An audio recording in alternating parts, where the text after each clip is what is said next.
Yes, people. We are back live. We are back live on the Sarcasm City TV YouTube for another edition of the Premier League podcast, Yard Man edition. So big up to all my Jamaicans locked in. Big up to all my Caribbean people locked in. Big up to wherever you are locked in from. Big up salute to everyone worldwide. Even though it's Sarcasm City, we are Sarcasm City worldwide people.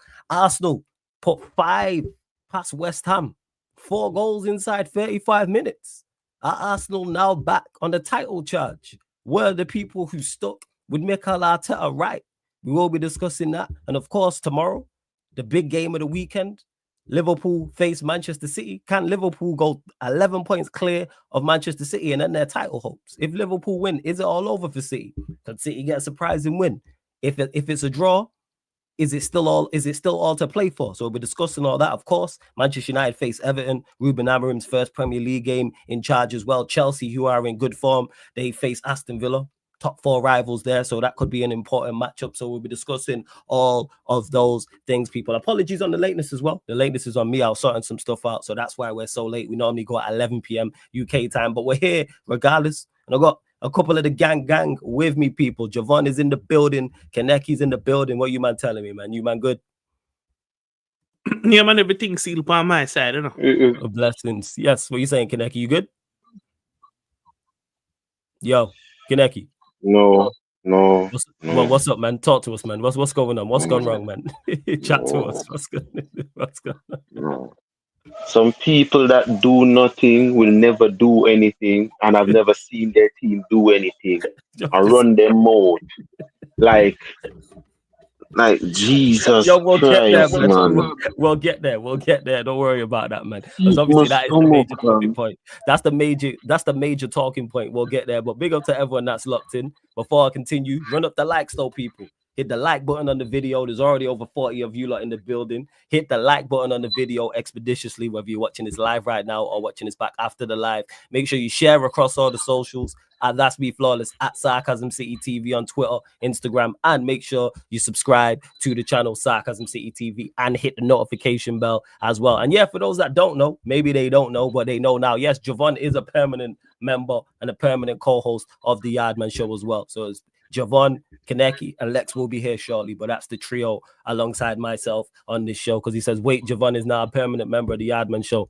Nice one. Big up to him. And make sure you subscribe to the Final Whistle podcast as well, people. Make sure you do so. Shout out to Pels. Love to Pels in the cut.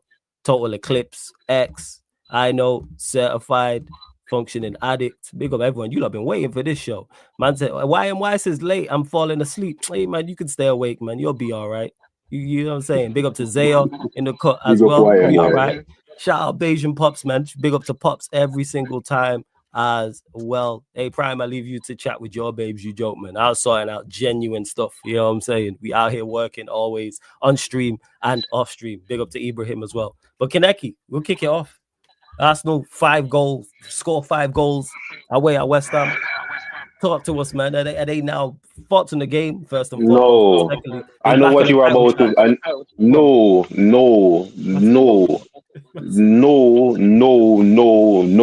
no 1,000 times no. All right, no. All right, stop. Look, I'm not going to stop a man from making his money. I understand you sell Kool-Aid to Arsenal fans, and the Kool-Aid business is doing good. Yeah, the Kool-Aid that you're selling to the Arsenal fans is doing good. I don't sell Kool-Aid. Let me just clarify, yo. I offer Kool-Aid. You know why I like drug dealers offer drugs? You know what I'm saying? Word to Chris Rock when he spoke about it, when he's like, drugs sell themselves. Kool-Aid sells itself. I just offer it. Whether you choose to drink it is up to you. Yeah, man. Yeah, because that's all it is. See, 13 goals in 4 games. You know what I'm saying? They on a roll. Out of them 13 goals. So where was those 13 goals against Bournemouth and Newcastle? Talk about it. Like, we scored 5 goals against West Ham. Where was those goals against Newcastle and West Ham? And Newcastle and Bournemouth? Where was those goals? Yes, Flawless can't hear you. Yeah, sorry, my bad. Yeah, they went through a little blip. A blip, what you call it? They went through that blip. You know what I'm saying? They come back recently. They've been in good form. They've been playing well. A blip. So they played well against West Ham. They played well against Forest, and they played very well against Sporting Lisbon as well. I'm just saying off the past 3 games. Okay. So they beat a managerless Sporting. Yeah. A weak Nottingham Forest side, and a West Ham that's not playing well. Yeah, we know West Ham are terrible. But okay. Look at the team. You've seen them drop points too. They lost to Bournemouth. Okay. So they drew to Brighton. They lost to Bournemouth. They lost to Newcastle. They drew to Brighton. Newcastle are not inside currently. They drew to a weak Liverpool team. Drew to a weak Manchester City team, and drew to a Chelsea with a new manager. What do you mean? What do you mean? I'm just asking for you don't. The only title the only title race they're in for right now is the title race for the biggest bottle jobs. I'm looking there. They're currently the 6 points off the top. Obviously, having played a game more than Liverpool. They are closer to 6th than they are 1st. That is true. All right. Arsenal is closer to 6th than they are 1st. Don't try this. Oh, there's 6 points. Liverpool has a game in hand. Yeah, they do. Liverpool has a game in hand. Yeah, they played a game more. All right. Yeah, and let's not do this. We all saw what happened to their team when they lose a centre back. True. Yeah, we all see what happens to their side the moment they lose. Imagine having 9 centre backs, losing a centre back and crumbling. How does that work? You have 9 centre backs. You lost one and you crumbled. You need to. You just need to understand, man. Bell said, "No one can sum up my feelings about Arsenal better than Kaneki." You clearly talking for the people. Go on, carry on as you were, fam. No, not do that. Not do that, Bells. Not do that. What I said? He said, "Don't do that, Bell." So yeah, she's going like a minute there. All right, because I'm like, these men are chatting so much. Like, we put 5 past West Ham. West Ham had enough opportunities. Yeah, West Ham had in the first half enough opportunities to have made that game 4-4. But West Ham having poor finishing was the reason. Yeah, Let's be real. The penalty for the fifth. The penalty for the 5th goal was not a penalty. I'm sorry. The goalkeeper came out, punched the ball. It's a goalkeeper. He has to do that. And you gave a penalty. He punched Gabriel. He punched the ball. So you mean if a goalkeeper comes out and punches the ball and the follow-through catches a player, that's a pen. Well, if that's a pen, Chelsea should have beat Arsenal then, because Raya did that 3 times. Yeah, like if you come out and punch, like, again, I blame Fabianski for that. Yo, come get the ball. Like, come get the ball, man. What's going on? What is going on? Come get the ball. The keeper ran out. He punched the ball. The follow-through caught Gabriel. He went to the ground. VAR says it's a penalty. Okay. When Raya came out, punched the ball, and literally went through Jackson, that wasn't a pen. So that wasn't a pen. You know about it. Really? You know how the rest. No, I know it's inconsistency. Probably was a pen. The one you're talking about probably was a pen. Yeah. It's inconsistency. But these soft jelly babies will never bring up these instances where the ref goes for them. It's always the conspiracy of refs don't like Arsenal. Like, imagine not liking a side that don't win anything.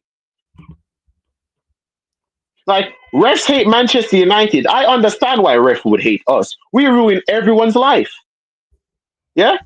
We did. That makes life. But no referee in the Premier League that's in the Premier League right now came up watching Arsenal do nothing. Like David Kuth and all these, and Anthony Taylor and these man, like none of these man watched you man win anything. When they got their job as a ref, you man were trash.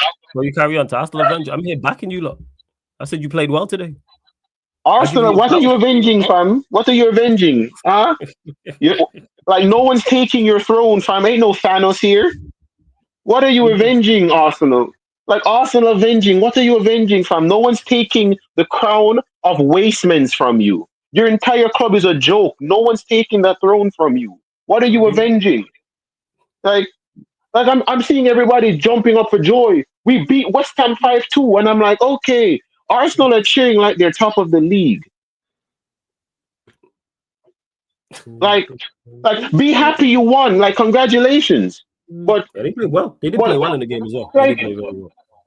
Oh yeah, they did play well. Like, imagine playing Jorginho in your midfield and actually start seeing your midfield play well. You know, shocking, isn't it?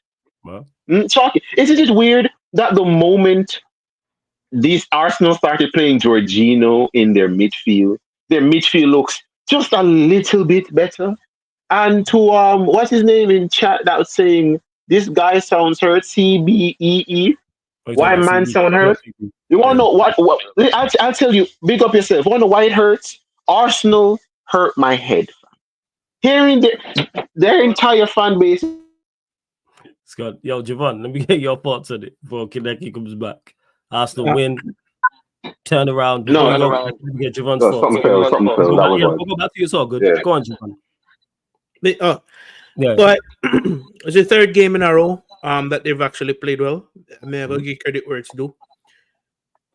The overarching issue when it comes down to Arsenal from a non-biased point of view is why Arteta wait till Odegaard come back to actually start use Jorginho, which is his other creative. Yeah, it makes no sense. Right? And I think that's what Kaneki is trying to say with his, as Jamaicans would say, with his extra long-winded scenic view.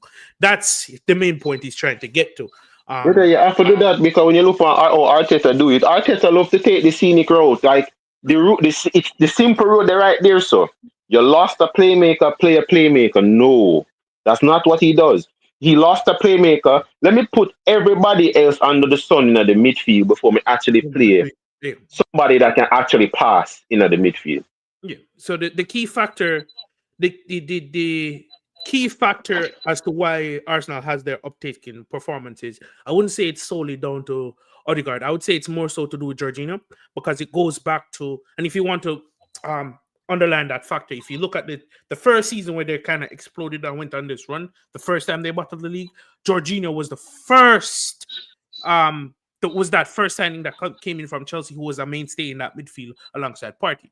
Now, Jorginho has been paired beside Mourinho and what's his name? Declan Rice, who are more physical and has a ball-winning mindset and has a better capability to win the ball back faster than Jorginho does. But what Jorginho does is he keeps the game ticking over. He can pass the ball. He keeps the game moving forward, right? No, I'm not going to underestimate or understate the importance of Odegaard in this midfield. I'm just saying, with Odegaard being out, you still could have used Jorginho in that time.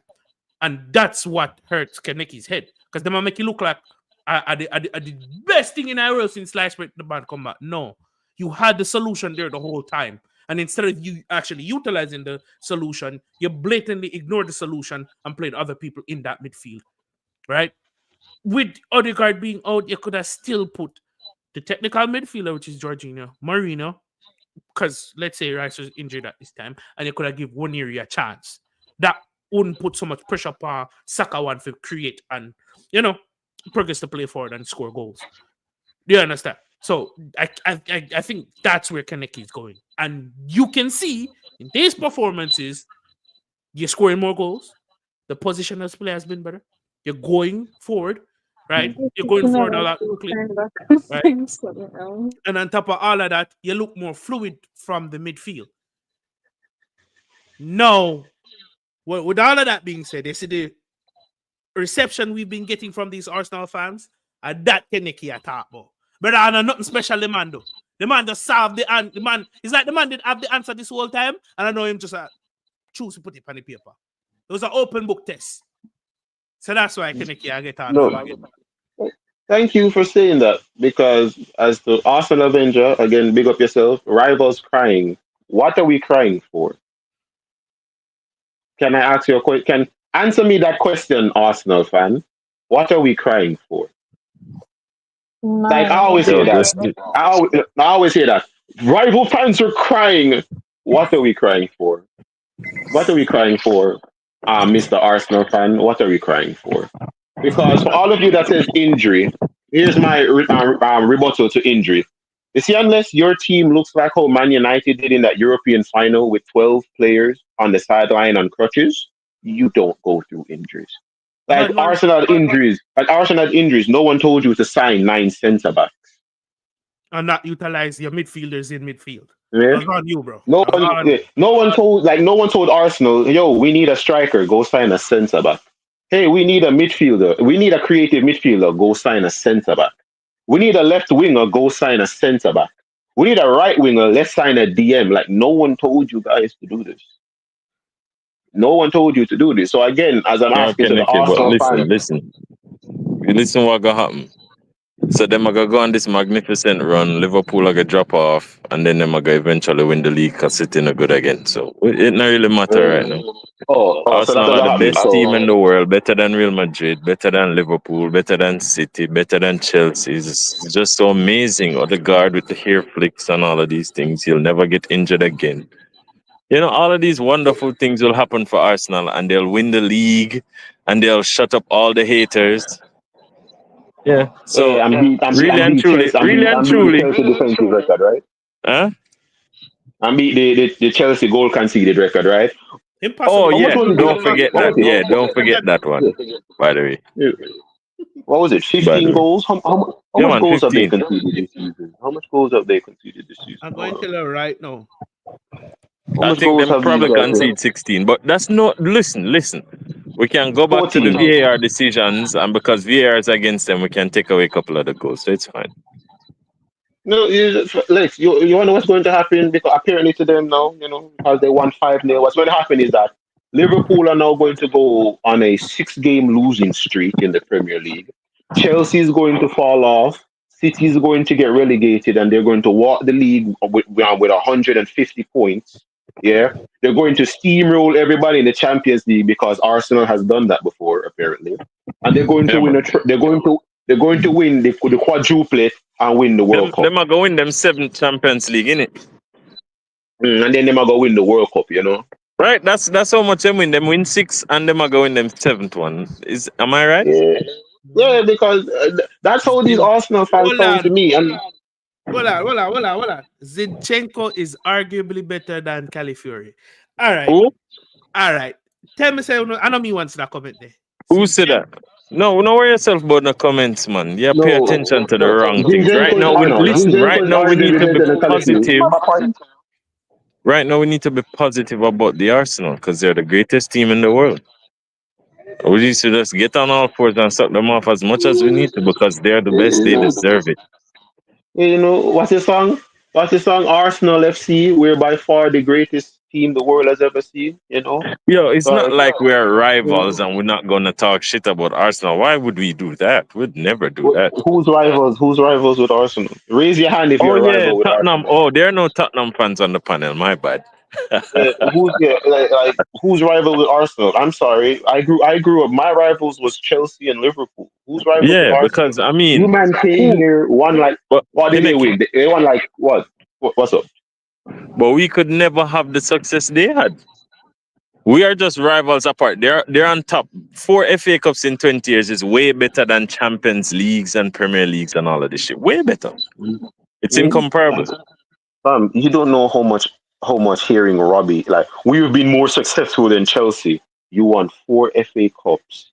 Chelsea won a Champions League, a Club World Cup, and a UEFA Super Cup. And you're trying to argue 4 FA Cups don't compare to 1 Champions League. Brother, I am so 4 FA Cups team, I have to go back to the season when we win FA Cups. Go back now.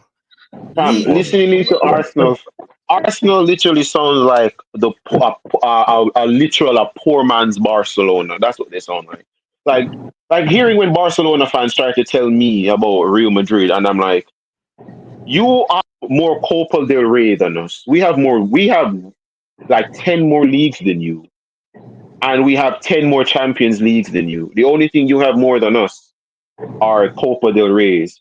I don't give a shit about the Copa del Rey. I don't give a crap about the FA Cup. You think I'm here talking to Lex about Liverpool, Man United being bigger than Liverpool because we have more FA Cups than Liverpool? I care about 2 trophies. Okay, first off, big up Ryan. Fuck off, Ryan. No, but you have to remember, second place is a trophy. Beating Chelsea is a trophy.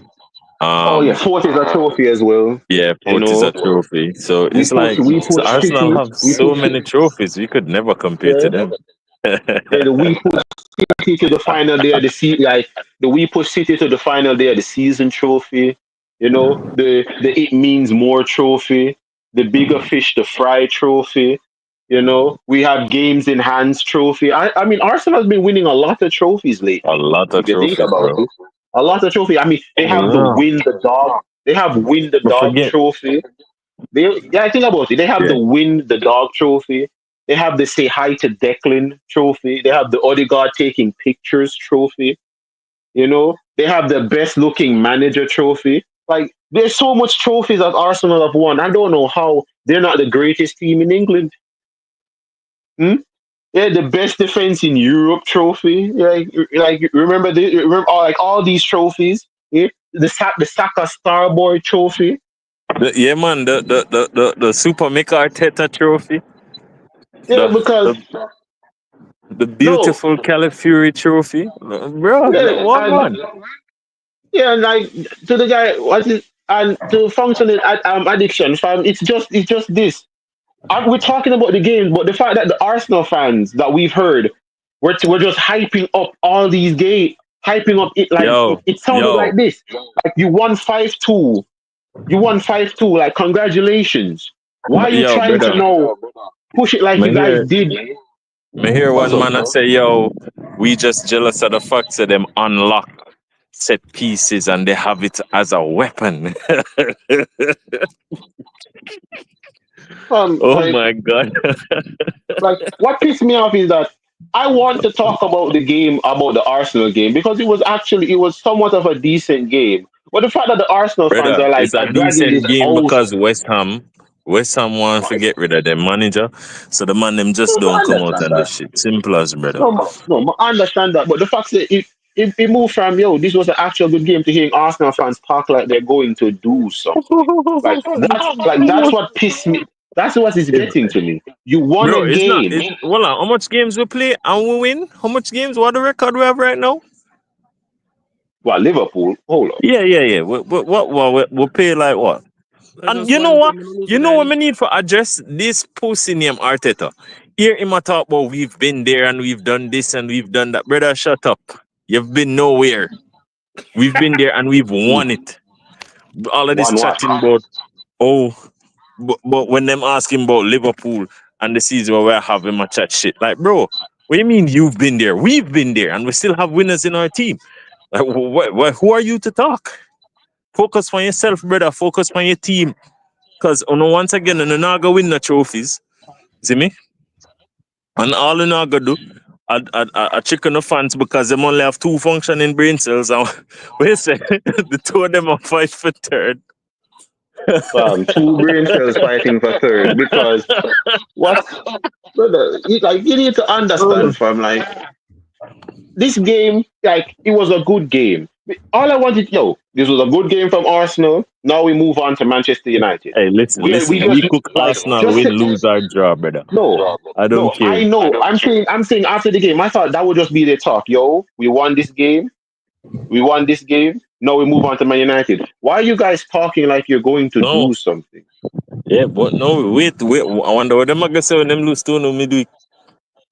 No. I know, like the way how you're hearing the Arsenal fans hype about this game, you'd have swore they were first, 9 points clear of 9 points clear. Like Liverpool. Oh no, wait, that's Liverpool. That's straight up Liverpool. Tell them again. With Mo Salah and them man, innit? Because, like, honestly, straight up, I'm just listening to them, and I'm like, you mans are so annoying. You are so annoying. Man, let me cut you. Mega cut, dog. Mega cut. I don't have key. Move now. I don't have key yesterday. So, I'm going to do my little thing, you see. Look more, man. Them. Yo, hold on. Wait, Javan, which part you live? Which part you base? Jersey. Oh, raw. A wicked man place said them, man. You need to forward down here, someone. Me a link, man. We chat after. Or yourself, man. Offline, man. We link up. A wicked man ends the center. They not tax you. They not tax you on the ends, brother. Brother, that's cool now, man. I don't know we do it in Pay Ireland. tax you right now. If a man they make $10, them I take $5. You fuck. Yo, stop. Yo. Stop. yo, little more. Come on, listen more. They are Listen more. suffer. Because Yeah.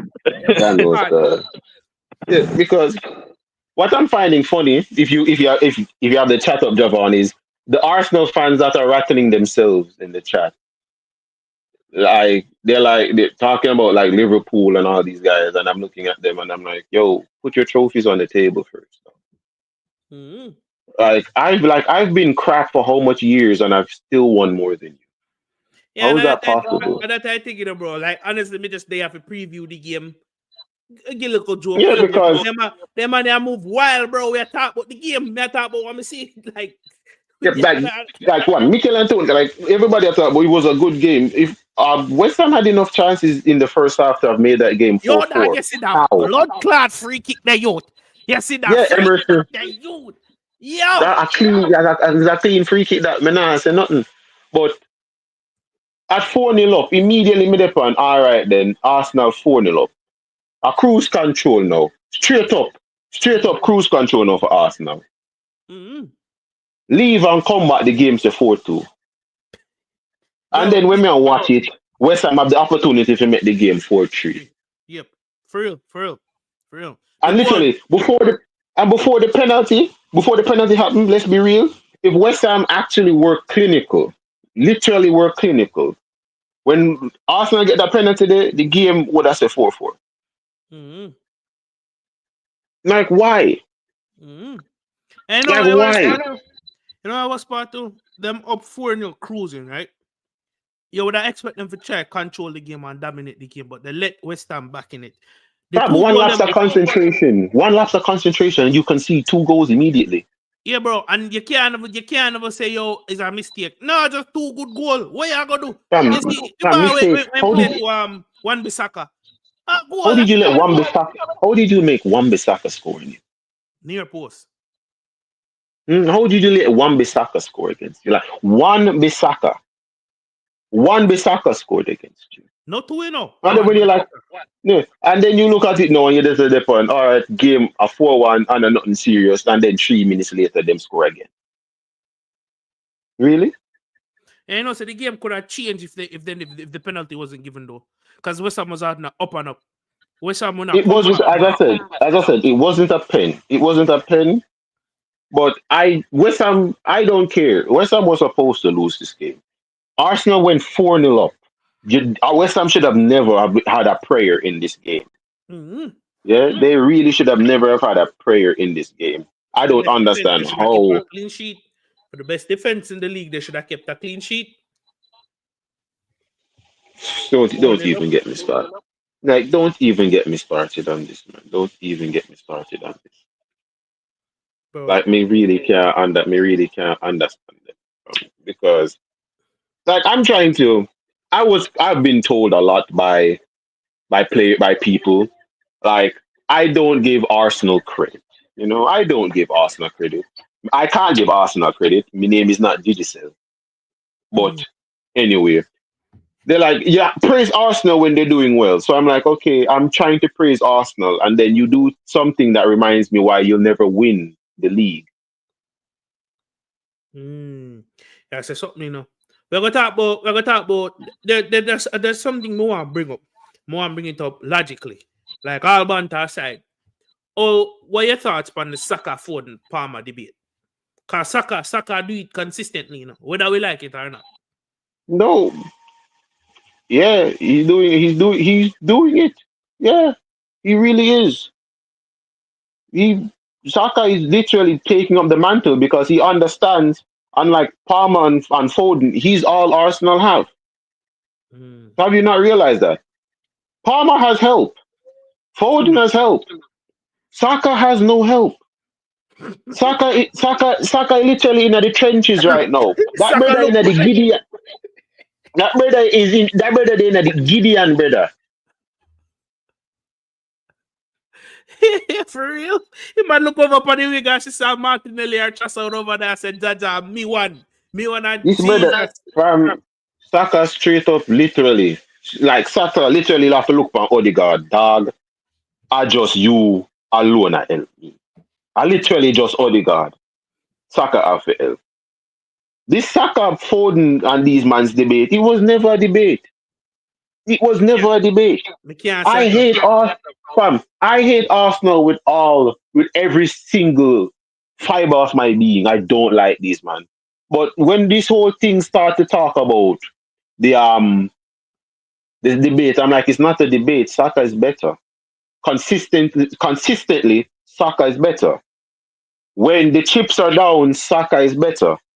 When you need someone to turn up, Saka is better. Like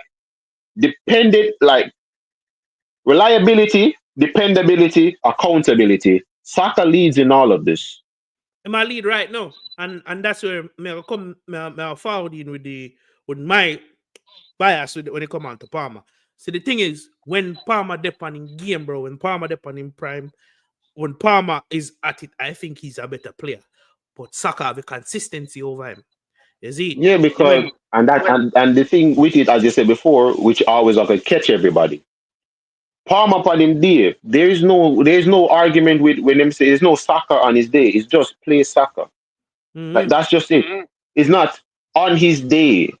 It's not on his day when it comes to Saka. There's no Saka on his day. It's just Saka. With Palmer, as it is before, Palmer really is not a standalone player. If you can see what me I say, this is no disrespect to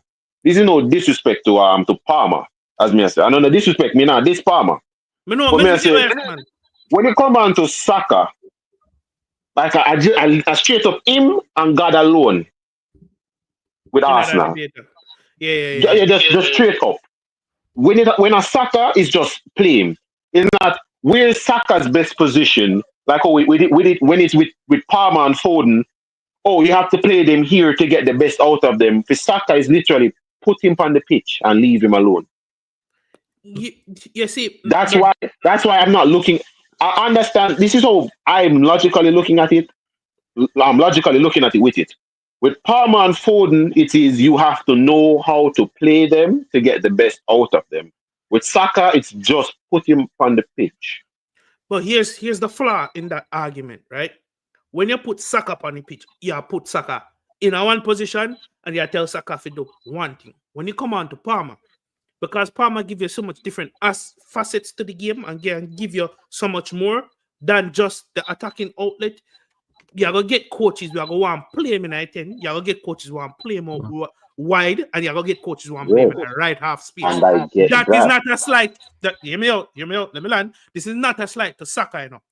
This is just telling me, yo, if the brother me can get the brother kicking in the space where I'm supposed to stay in, him can get levels week in, week out. What you see happen with Palmer now. Remember, last season, he played 2 position, 10 and right, and you get consistency the entirety of last season in our dead Chelsea side. That is true. According to people. This season, new manager, new system.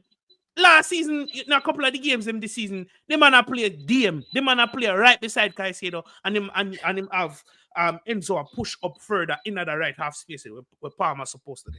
That are the difference and that are the flaw in the argument, right? No, when we talk about the comment catch me, we can't skip over it. The reason why me say Palmer playing a more position, Palmer playing a left half space, right half space, out and out 10 and out wide.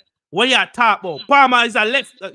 Saka plays right wing and I hit that. Unless a man gonna put him a right back, Saka is a right winger.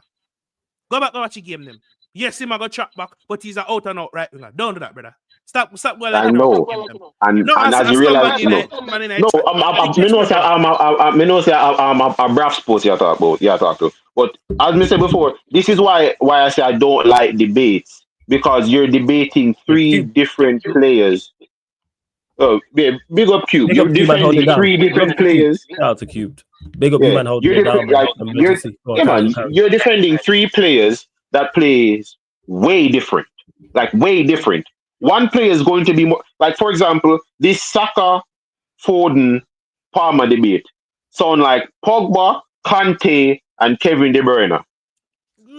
Well, that one of them shouldn't be in there because I don't think Palmer and Saka shouldn't be a debate. Neither should Foden or Saka. To me, comparing players who play different positions, it shouldn't be happening. And that is the point. It should be Palmer and Foden. That's the debate. No, Saka shouldn't be the debate. That's the debate. That's the debate. We literally compare them because they play for Chelsea and Arsenal, and they're both English. Because we would never ever compare. We would never ever compare Odegaard to Neto.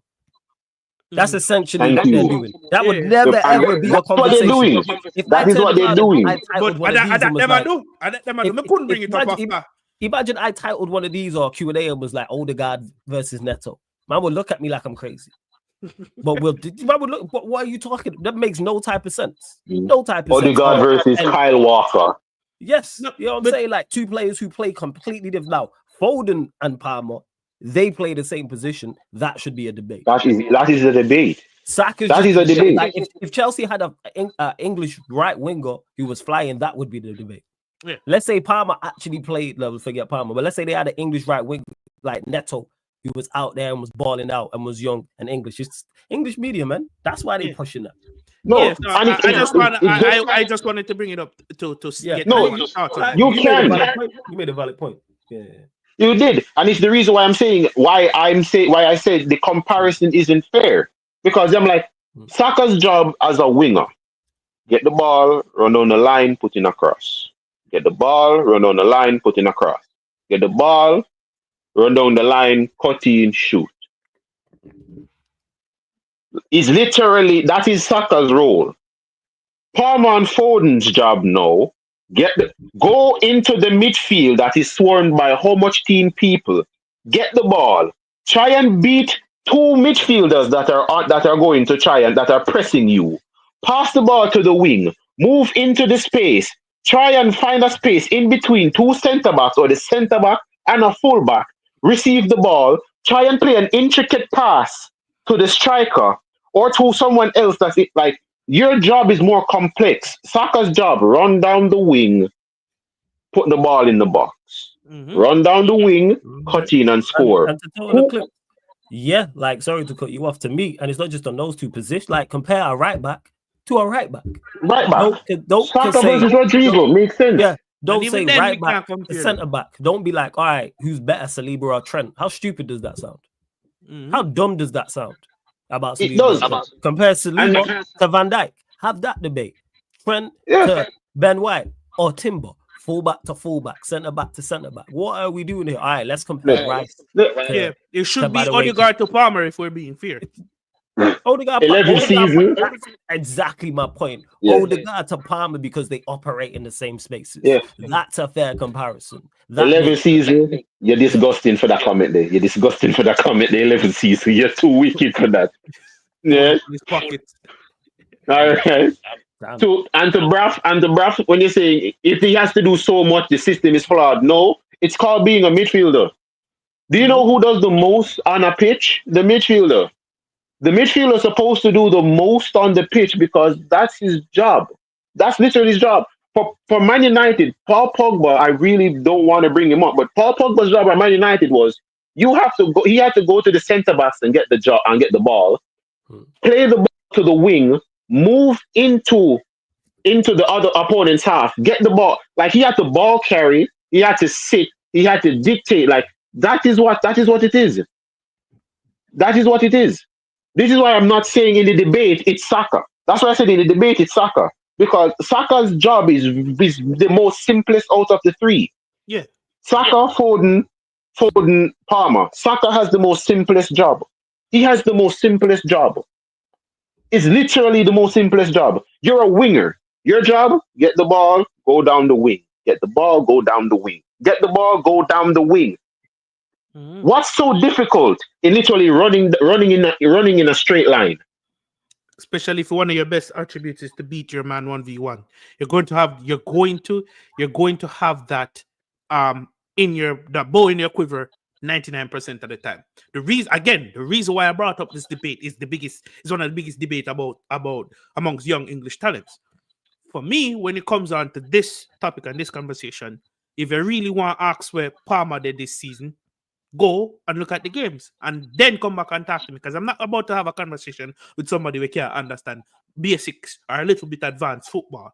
If you're a midfielder, your job, if you're of the talent of Cole Palmer is, you can't play a pass, can't take a free kick, can't score wondrous goals, can't take on people 1v1, depending on the situation, can link up with your teammates. Why in God's name me just going to stick up on the right wing when we can get much more out of here in Middle Park, up further in Middle Park? That's the reason. That's the reason. That's the entire reason when it comes on to this debate. I hate these debates because all I'm hearing is, yo, this player that has a simple role does this. So I'm going to compare him to everyone else whose job is more difficult.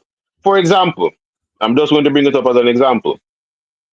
When you hear when everybody was trying to do the Erling Haaland, Gabriel Jesus, and Darwin Núñez,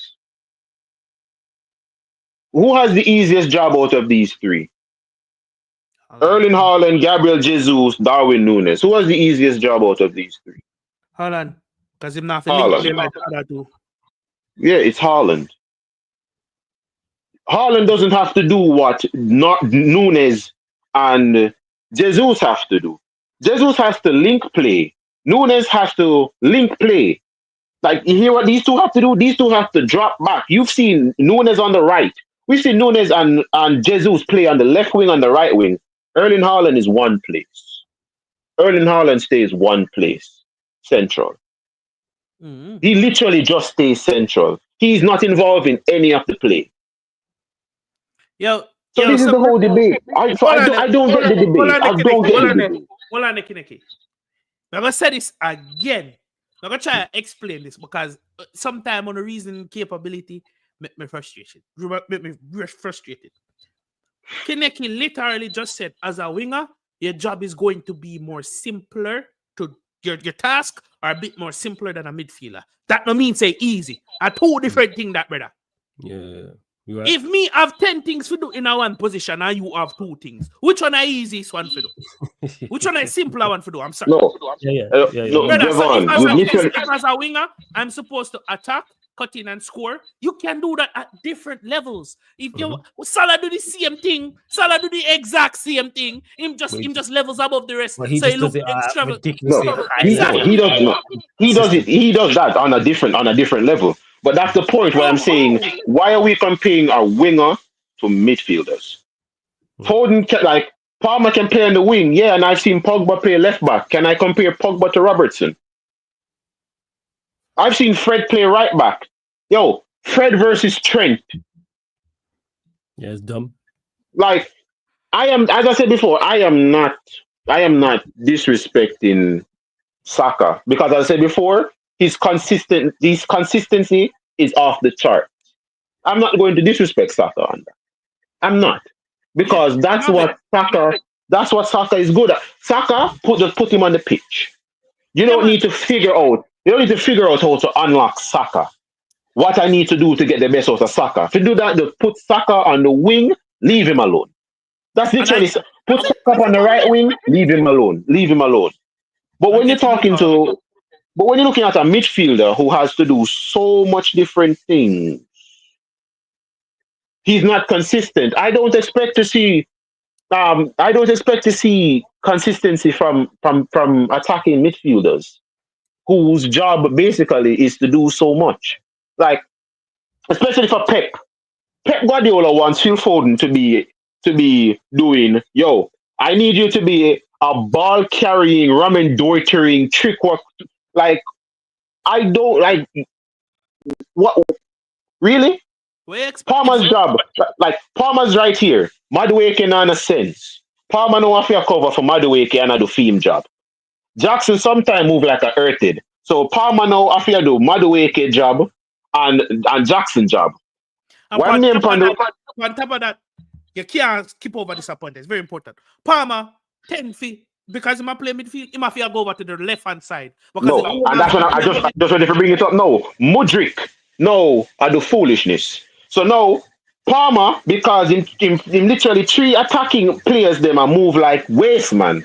Palmer know if you do the job of 3 people plus I do theme job. And if somebody in the midfield cough Enzo, I move like a duppy bat, him now if you drop deeper in the midfield to help out Enzo. So now that's 4 people's job now. Palmer is taking up on himself plus for him job. Palmer don't consistent. I don't expect Palmer to be consistent. Look at Pogba at Manchester. No, fam, look at Pogba at Manchester United. When Bruno Fernandes was literally just standing up in the opposition half, waiting on Pogba to get the ball. Pogba was the one playing the ball from deep. Pogba was doing Matic's job, his job, Luke Shaw's job. Who was our right back at the time? Ashley Young's job. This man was playing out from our own half, which was Harry Maguire's job. That's 5 people's job, mind you. And he had to go further up in the midfield and help Bruno. On the left wing with Marcus Rashford, on the right wing with Dan James. This man was doing all of this, plus his own job. I don't expect you to be consistent. There's no free roam. There's no free roam. When everybody's like, Cole Palmer has a free roam job, he doesn't. But what you know, Kaneki? May I show you another show you some people not think deep enough and now watch a game deep enough. What level of consistency are you asking for? Because depending on the position a player takes up, it's GA. You know it's expectation. GA. No, let me finish. Depending on the position a player takes up in midfield, your consistency and expectancy change. Because if Missy Palmer play deep the whole game, me not expect him to score no goal. Because brother, you're being removed from a position that you're dangerous in. If you're playing deeper, I don't expect you. It'd be like Saka playing wing back, for example. We're going to say we're not going to expect him to have the same GNA. If he's playing wing back, the consistency I do expect is your passing is on point, your turning is on point, your dribbling is on point. All of those has been consistent with Palmer. When and it will come on to the Chelsea section. I'm gonna say this. We'll get there. We'll go there straight after you finish this point. Go to Chelsea Villa. Actually, lovely segue. Right. Palmer, if you want consistency, play Palmer closer to goal. Stop playing deep. And the problem solved. And then you see Palmer turning up in big games. But you lose something. But Javon, you lose so much when you just put Palmer just there. That. I'm going to rectify that. But I could get to that Chelsea via. Yeah. Before we get there, big up to everyone that's locked in. Over 70 of you lot in the building. Run up the likes though, people. Let's get up to 70 likes. And make sure you subscribe to Javon's podcast, the Javon's channel, the Final Whistle podcast, people. Links underneath in the description. We're going to add it into the title as well. But subscribe to the Final Whistle podcast. Again, hit the like button and subscribe to the Sarcasm City TV YouTube. Let's run up those likes as well. So, Javon, you lot got Villa. Important game. Obviously, Villa was at the start of the season. Chelsea and Villa were a lot of people's. They were 2 of the teams people had battling for top 4 behind Arsenal, Manchester City, and Liverpool. But they're coming into this game in horrible form. I think they haven't won in 5. I'm going to double check that. So must be confident going into that game. Thoughts? They haven't won in 5. I double checked that earlier because I put up my match preview. Go and check out my match preview. Make sure you go check that out, people. Where I went over starting 11s. My expected starting 11 and how we can rectify the concerns that Kaneki has. Honestly, brother, we have a tendency to be charity FC since the last 2 seasons, and it pissed me the fuck off, bro. Let me be honest. 3 seasons, actually. 3 seasons, charity FC. It pissed me off, brother. Isn't me? So while in football, we know when things are pointing one way, they tend to go the opposite. So this just I eat and I now in the back of my head, I'm gonna feel like if it's not happening in a full game, it's happening in a City game. You see me? But going in, I'm confident, of course. Our A side was rested, our A team was rested. Majority of people that could have played in a B side and still playing A side was rested. And me need to see Cole Palmer. Before we get to that, because I'm going to go on now. Yeah, it's cool. Tangent, man. The floor is yours, man. Want to hear from you. Jackson, Agarise. Neto, I go back in my starting 11. Sancho, brother. Sancho. Leave me. Brother, we need a funny field. And Felix has been on the trajectory to get himself into the starting 11. Now, I'm going to take it back. I'm going to address the Palmer point. I want Palmer in the sweet spot. Which why? But no, Pause. I want Palmer in his best position. I would have never listen.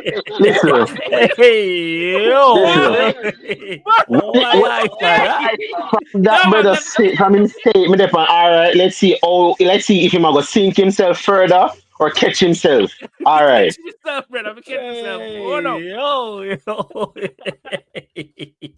But back to football. Oi.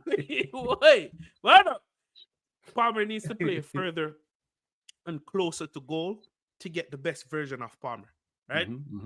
And that is based on the system. You have to play him in that right half space. Don't give him the free roam in the right half space. What I'm talking about, you see the role where Gusto when I take up, don't play Gusto this one. It's as simple as that. Let Palmer have that. Reason being, when he's there, he can link up. There's a trifecta.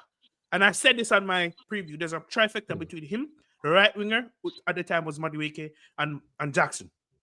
His vision and connection between those two was like this, instantaneous. Him not need to look up. Him know where them there, right?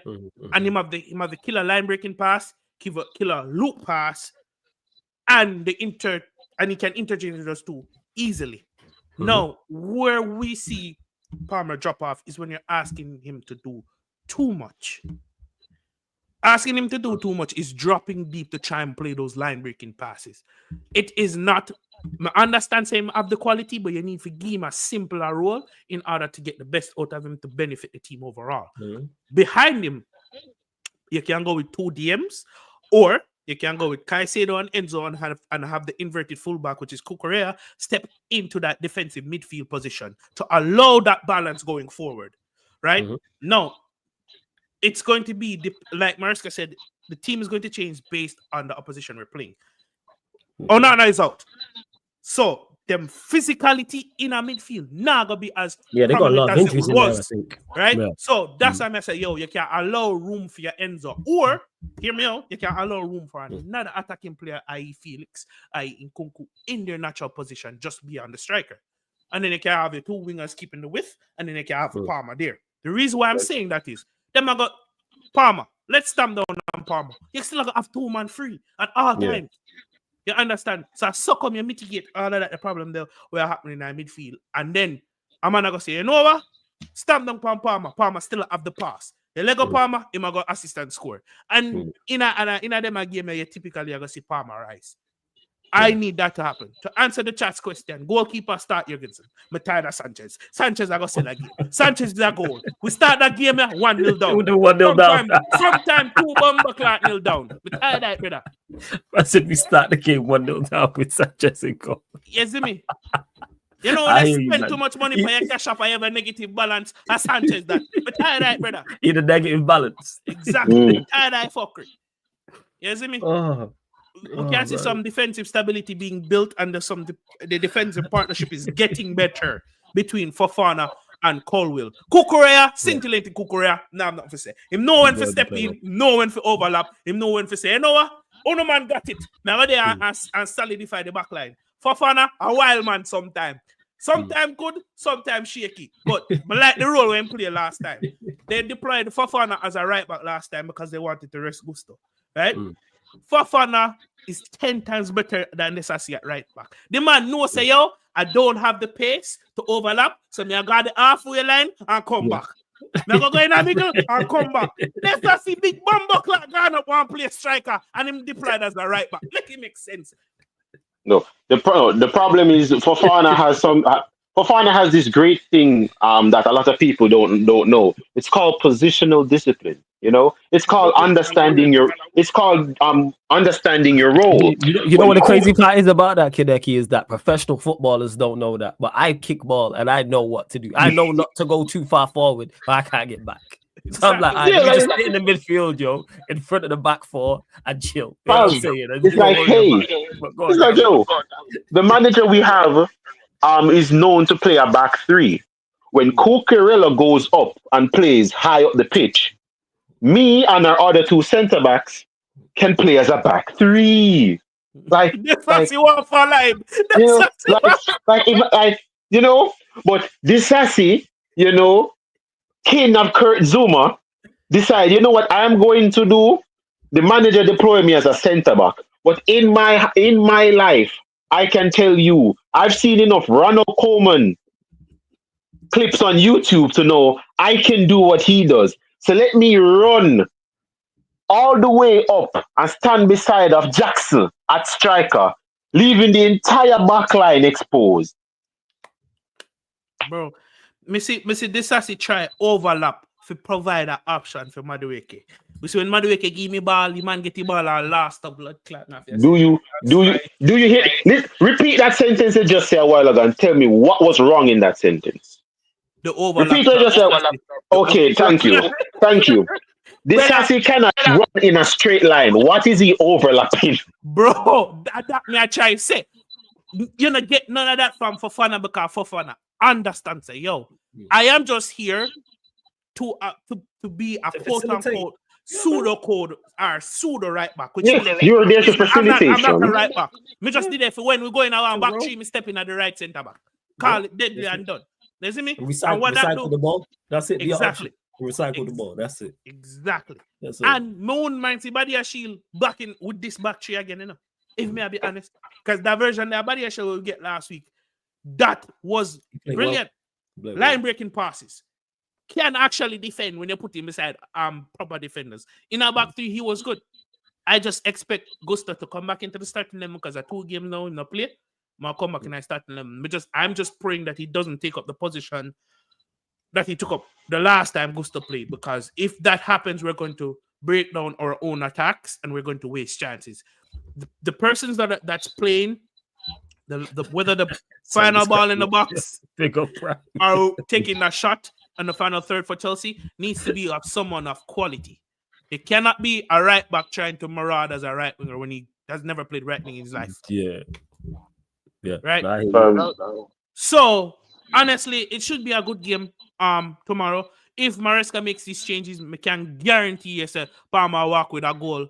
Walk away with some form of GNA tomorrow, because he's never been that poor in front of goal when he's played closer to goal. Regarding the right wing debate, boy, normally I say drop Madueke, but the last 2 games that he had against Aston Villa, him scored and assisted, or I think he scored twice, or he did something well in the game. The cup game, I think, was the cup game where Enzo scoring now, and it was a game changer for us last season. So he's done well against Aston Villa.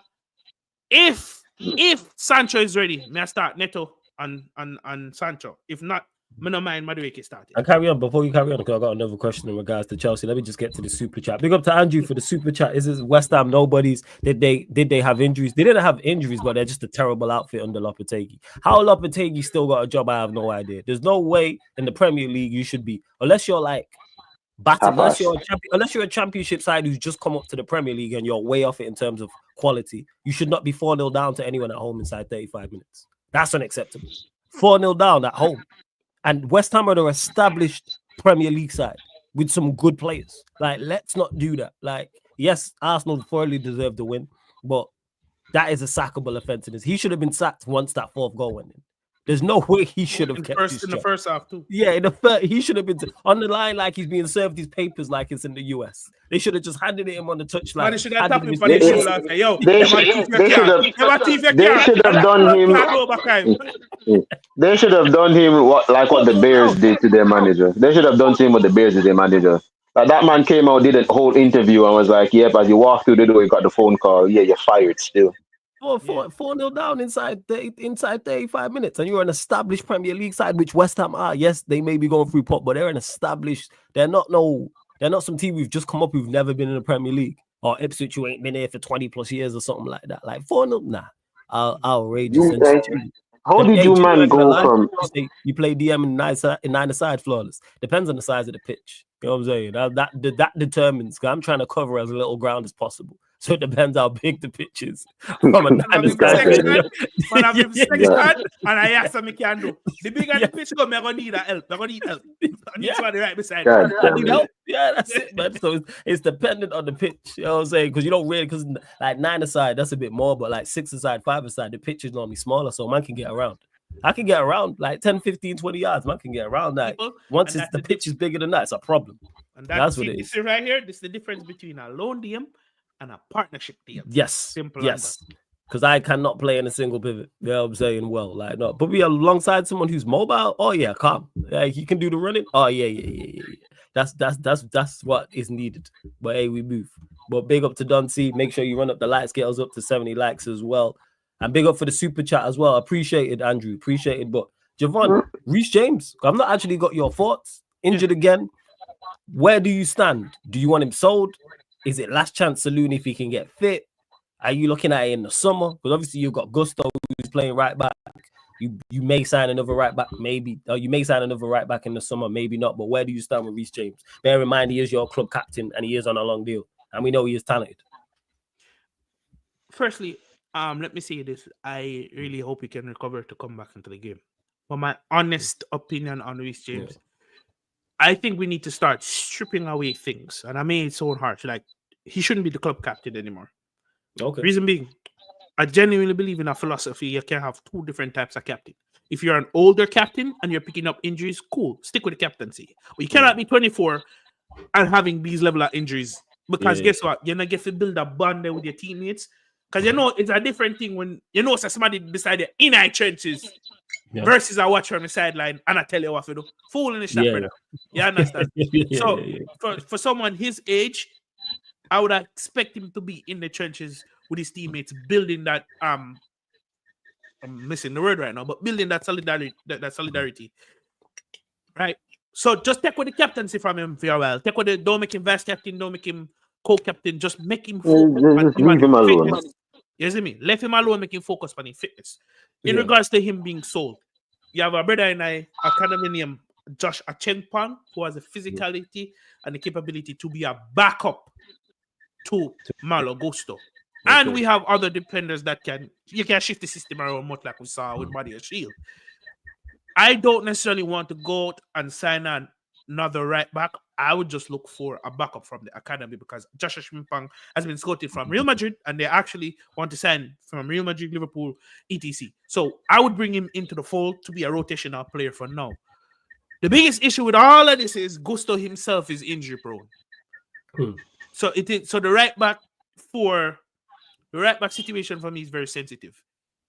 Make him get fit and see what you can do. May I go give him one more chance, but this chance, you're basically this is last chance. Yeah, but it's not necessarily the same chances as before where he was club captain. Is last chance, if it's a fit, is a plus. If you're going again, all right, we're not lose nothing because you're not club captain anymore. You're basically not bring that same value to the team like you once were. Because for me, availability is the best availability. In a sense, you have that quality, and we can see it week in, week out. All right, these 5 games running. It makes no sense. Do you understand? So for me, I'm going to call it quits on Reece James for now. When he can be fully fit and play 5 games consistently. Because here's another thing as well. And like we use him in a conference league or cup games. We kept him strictly for the league. And he didn't play 90 minutes consistently in the league and he still got injured. So what more can you do? We gave him 45 minutes, we gave him 60 minutes, we gave him 70 minutes. You kind of tried to build him up the natural way, and it still didn't work. You understand? So unless the club is saying, cool, we're done with him, then go out and look for a right back. But at that point... So let me ask you, if you get £50 million offer for him in January, would you want to see the club sell him? Yeah, brother. Honestly, yeah, brother. Go on go play in a warmer with that, brother. It not gonna work. It not gonna work. Go on go play in a warmer with that. Okay. Bro, you have to understand. You see if Malagusto wasn't picking up injuries that he picks up, because Malagusto injury prone. I call it a speed. He pick up injuries too. It's just that he recover and can play multiple games on the track. Yeah. I go get injured again this season. So you're gonna tell me we have a position and we have 2 players for that position. And those 2 players, none of them can stay fit. You see where I'm coming from? I hear you. Yeah, I'm taking the deal and I'm using that money into a right back that can give me minimum 20 games a season, 25 games. You're looking for someone to stay, because fullback is not, when I think about it, for most of the teams, it's not a role where you really have injury problems like that.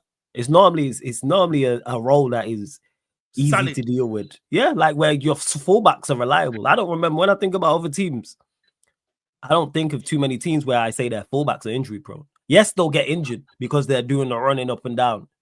Of the running is dependent on the system. But I can't think of too many of the top teams in Europe where fullback is an issue, like it is for Reece James. And we played Reece James in a more restricted role when we brought him back. He wasn't bumming up and down like Gusto was. No. And he wasn't stepping into midfield as much. He was right-sided centre back, or he played the left back role, and the right side would invert, and he still got injured. Gusto himself picked up an injury in that time. I've been saying this about Reece James. We'll get to that before we do, though. Hey, big up to Gunner for the raid. Shout out to everyone who joined over from League Gunners Raid. This is the Premier League podcast, Yardman edition. Hit the like button. Everyone who's joined over from the raid, hit the like button, hit the subscribe button as well. Lee's confident of playing Manchester United on Wednesday, and I get it, because I am not confident. After that Bodo Glimt game, I am far from confident. Fuck these players. That's what I am. You know what I'm saying? I'm tired of these, man. But we'll get to that. But in regards to Reece James, I've said this, and maybe it's working with Kaneki and Lex so much, and they've been talking about Arsenal and all their centre-backs. The reason why I think Reece James keeps breaking down, because he's a centre-back. I know you mentioned playing him right back, and it was a restricted role. He's a centre-back. I keep saying this. Strong pre-pause. Look at his build. No fullbacks are built like him. All fullbacks, they're built like me. Look at all the modern day fullbacks. Like the sassy. Yo, look and see what I'm saying. He is. And the sassy at the centre back. Look at all of the top fullbacks are all built. They are all slim builds. Look at them all. Whether it's cardio, whether it's Gusto, whether it's Calafiori, whether it's Timber, whether it's Trent, whether it's Robertson, whether it's Aitnuri, whether it's Kirkes, whether it's Alphonso Davies, the list goes on and on and on.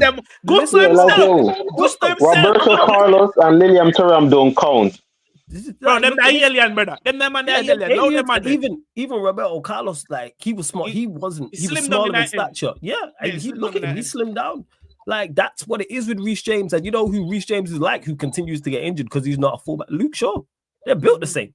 That's why Luke Shaw for other reasons, because he's not taking care of his body, but you are not supposed to be carrying that physique corner flag to corner flag. Not supposed to. Ashley Cole Dunsey, the list goes on. Eston Pinion. Look at the fullbacks. They all built like 400-meter runners. Reece James like a 200-meter runner. Not supposed to be. 100 Reece James built like he's supposed to be throwing shot put, fam. This is what I'm saying. And shot put, put someone who runs shot put. Let them go play wing back in today's game, and you got to go corner flag to corner flag, 90 minutes a game. No. A real talk. Like, and there was even an issue where over the summer them try to make him slim down and lose some of the muscle mass. Yeah, but that clearly didn't work because a hamstring injury again. Surface said it. It's not even him, because I don't think like Reece James is not taking care of himself. I think it's just genetics. Genetically, you are not a fullback. But someone said there about Luke Shaw is genuinely, because Luke Shaw genetically is not a fullback.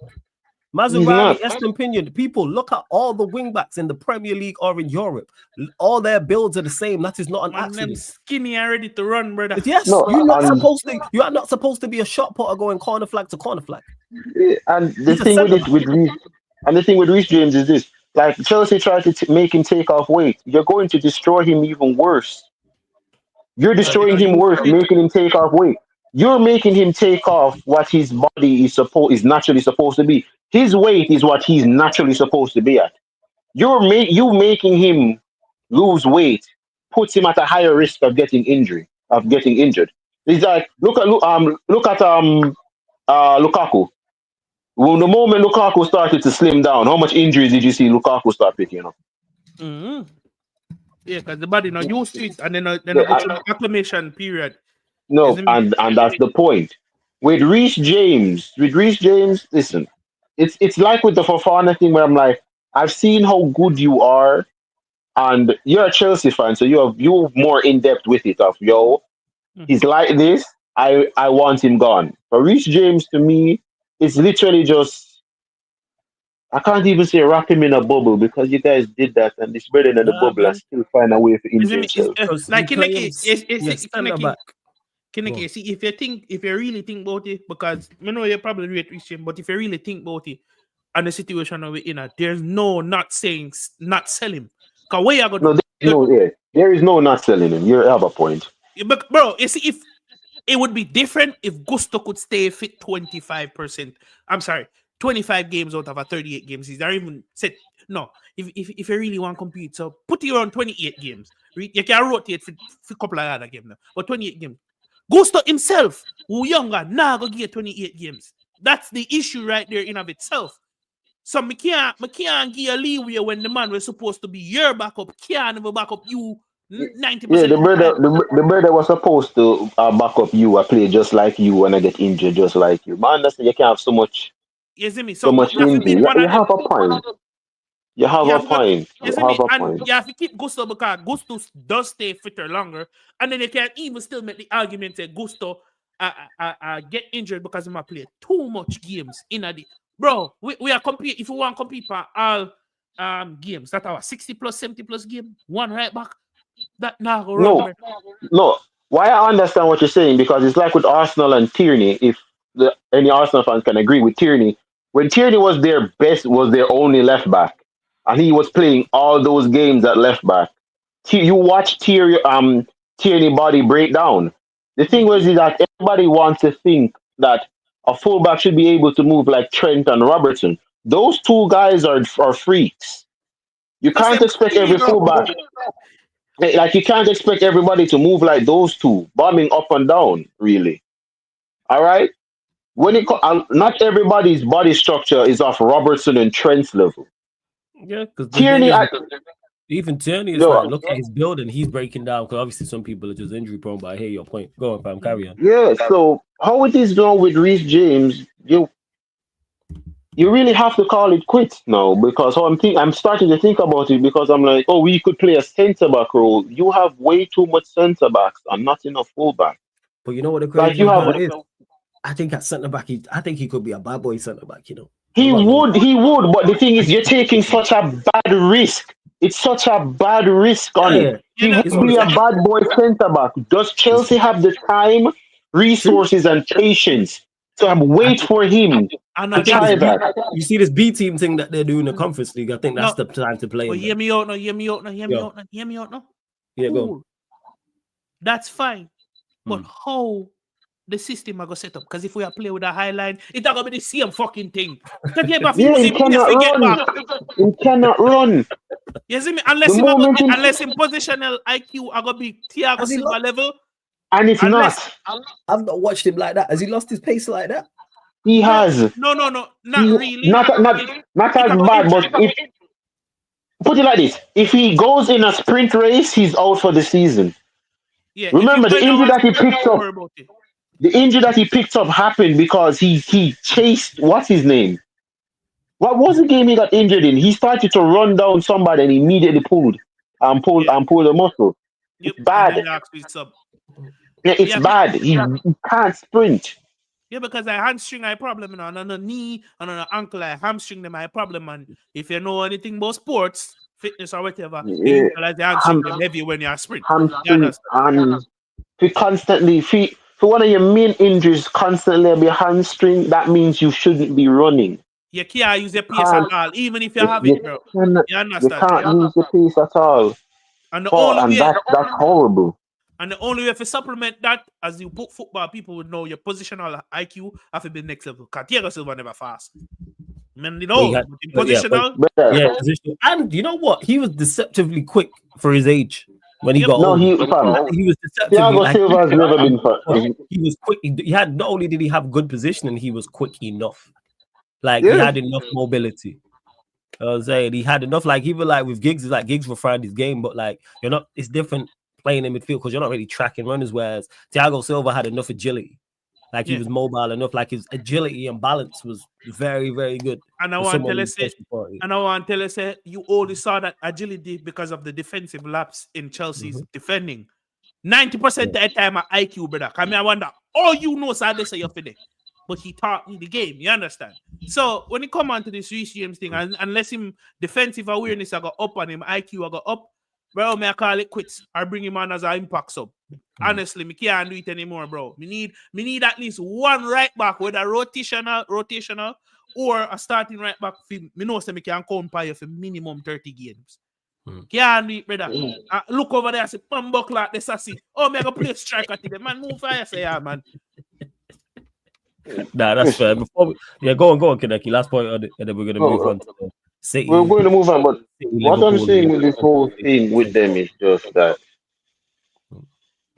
I don't know what you guys are going to actually do with. I don't know what any of you are actually going to do with it, because one of the main things on how your manager plays is that you need to be able to run, and might as well just call this a Reece James right now is allergic to running. Yeah, we read your super chat, Andrew. We read the super chat. There was another one. Yo, Andrew, I'm gonna get to it. There's another one? All right. Yeah. Nah, once Kaneki's done, Andrew, don't worry, man. I'm gonna get to you. I'm done. Oh, you done? Oh, my bad. All right, cool. Let me get to this. Andrew, I appreciate this. Don't worry, man. Always get to super chats, you lot, because it starts automatically, so I'll get to it. He says, whenever Liverpool wins, depending on if teams have injuries, that's what Arsenal fans are doing. But when they beat them, it's an amazing win. You know what it's like, Andrew? They're like shamelessness. Don't let, like, for instance, United played Liverpool top of the year. Don't let Liverpool have a whole heap of play. Alisson's out, Van Dijk's out, Kanate's out, Trent's out. Let's say Salah's out, Gravenberch is out. If we go there and win, I'm celebrating like they all played. You know what I'm saying? Like 110%. I don't care. They're not going to have the whole under 21s. They could get a bug like what happened to Spurs, and everyone's out with food poisoning for that game. You think I'm not going to celebrate?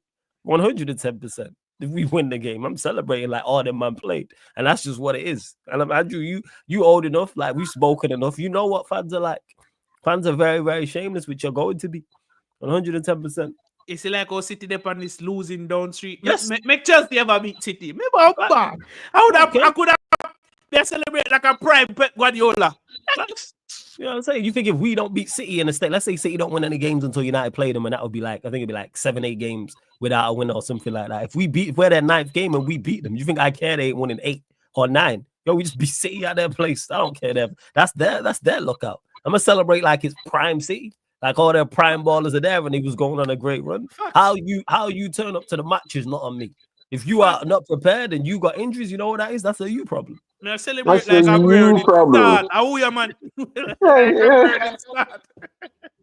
That's it. 110%. Without doubt, saying of that, staying with Manchester City and Liverpool. City travel to Anfield. We'll go to you, Javon.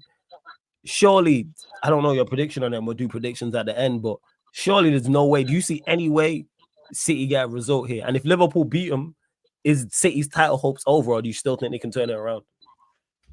Honestly, my mind, I say, yo, Liverpool are going to demolish them tomorrow. And when I say demolish, I mean in a control. Liverpool's way this season. 2-0, wrap it up, game done. But I've said this before, said this to Matisse, I've said this to a couple people. Okay. See, in football, when everything tends to a point right, he actually got left. I just have a feeling say City are going to do something tomorrow. I don't know why. This not have nothing to do with logic. This not have nothing to do with me hate City like poison. Me just have a feeling that as a football purist, me feel like something are going to go down tomorrow. I don't know why. I just have a feeling. Me, I'll be honest, I don't know. Because of what you said. And that makes sense. Because you said when everything looks like, because everything points to a Liverpool win. Everything leading up into this game is in Liverpool. They're the team in form. They're the team with more, their squad's more fit, their players are more confident, they've won more games, they're absolutely flying. It's at Anfield, there's nothing in City's favor going into this game. Liverpool are defending better, their midfield is midfielding better, their attack is attacking better, individually they're performing better. City are in complete disarray. And like I said, if it was at the Etihad, you could point to that and go, all right, maybe they could. Now you're going to Anfield. And it's at Anfield. I don't know, bro. I don't know why me feel so. I just genuinely feel Pepper got come, and then at the end of the game, oh, what a masterclass. Oh, Pep Guardiola did this, that, and the third. It probably not going to happen, but me just have to be honest. You got a feeling. Okay, me just have to be honest. I don't know. Final question on it. If Liverpool do get the win, do you think that City's title hopes over, or do you think they can turn it around? Yeah, man, I that because then that means that 11 I think this game kind of solidifies everything we've been seeing over the weeks. Okay. Not just Roderick being gone, but every other aspect where me, Kaneki, Lex, and you talk about in our past. So now I'll go over it again. You see me? Just go watch previous episode, people. I like and subscribe to the dark thing. You see me? Yes.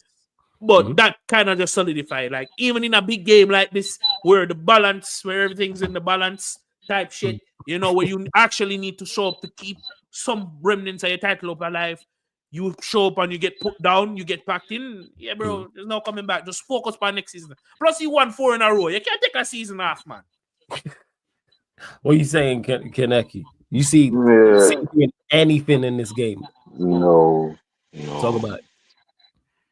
A fully fit City went to Anfield and died. Centurion City went to Anfield and died. Treble winning City went to Anfield and died. Promise Anfield. Right? Anywhere, either other stadium, Old Trafford, the Emirates, Stamford Bridge, any other way, anywhere else. I listened to an argument of City wanted to do Anfield. It's Anfield. Carlo Ancelotti's super side died at Anfield. All right, it's Anfield. You don't go there to win. You go there to survive. That's a saying I heard in 2003. 2003, that is what I've heard. You don't go to Anfield to win, you go there to survive. Anfield. All right? On this Pep Guardiola out of the title race, fam, listen, any other manager, you can tell you with confidence, them out of the title race. But this whole title race is FSG versus Pep. It isn't Schluck anymore. I fully... Like, you watch me on this channel here early. I was the first person to talk about Schlutt. I was the first person to defend Schlutt, box Schlutt, and talk everything about Schlutt. I don't trust Liverpool's owners. I don't trust them. Liverpool need to go into this transfer window to make their stamp on this league certified. I don't trust their owners, though. All right? I do not trust their owners. I trust City's owners to give Pep Guardiola 500 million to spend in January. That I think. If they're touching this, then they'll drop the bird. Yeah, and that's the point. That is the point. Like, Liverpool can be 11 points clear of Manchester City. Yeah, they were 11 points clear before. Who won the league that season? Facts.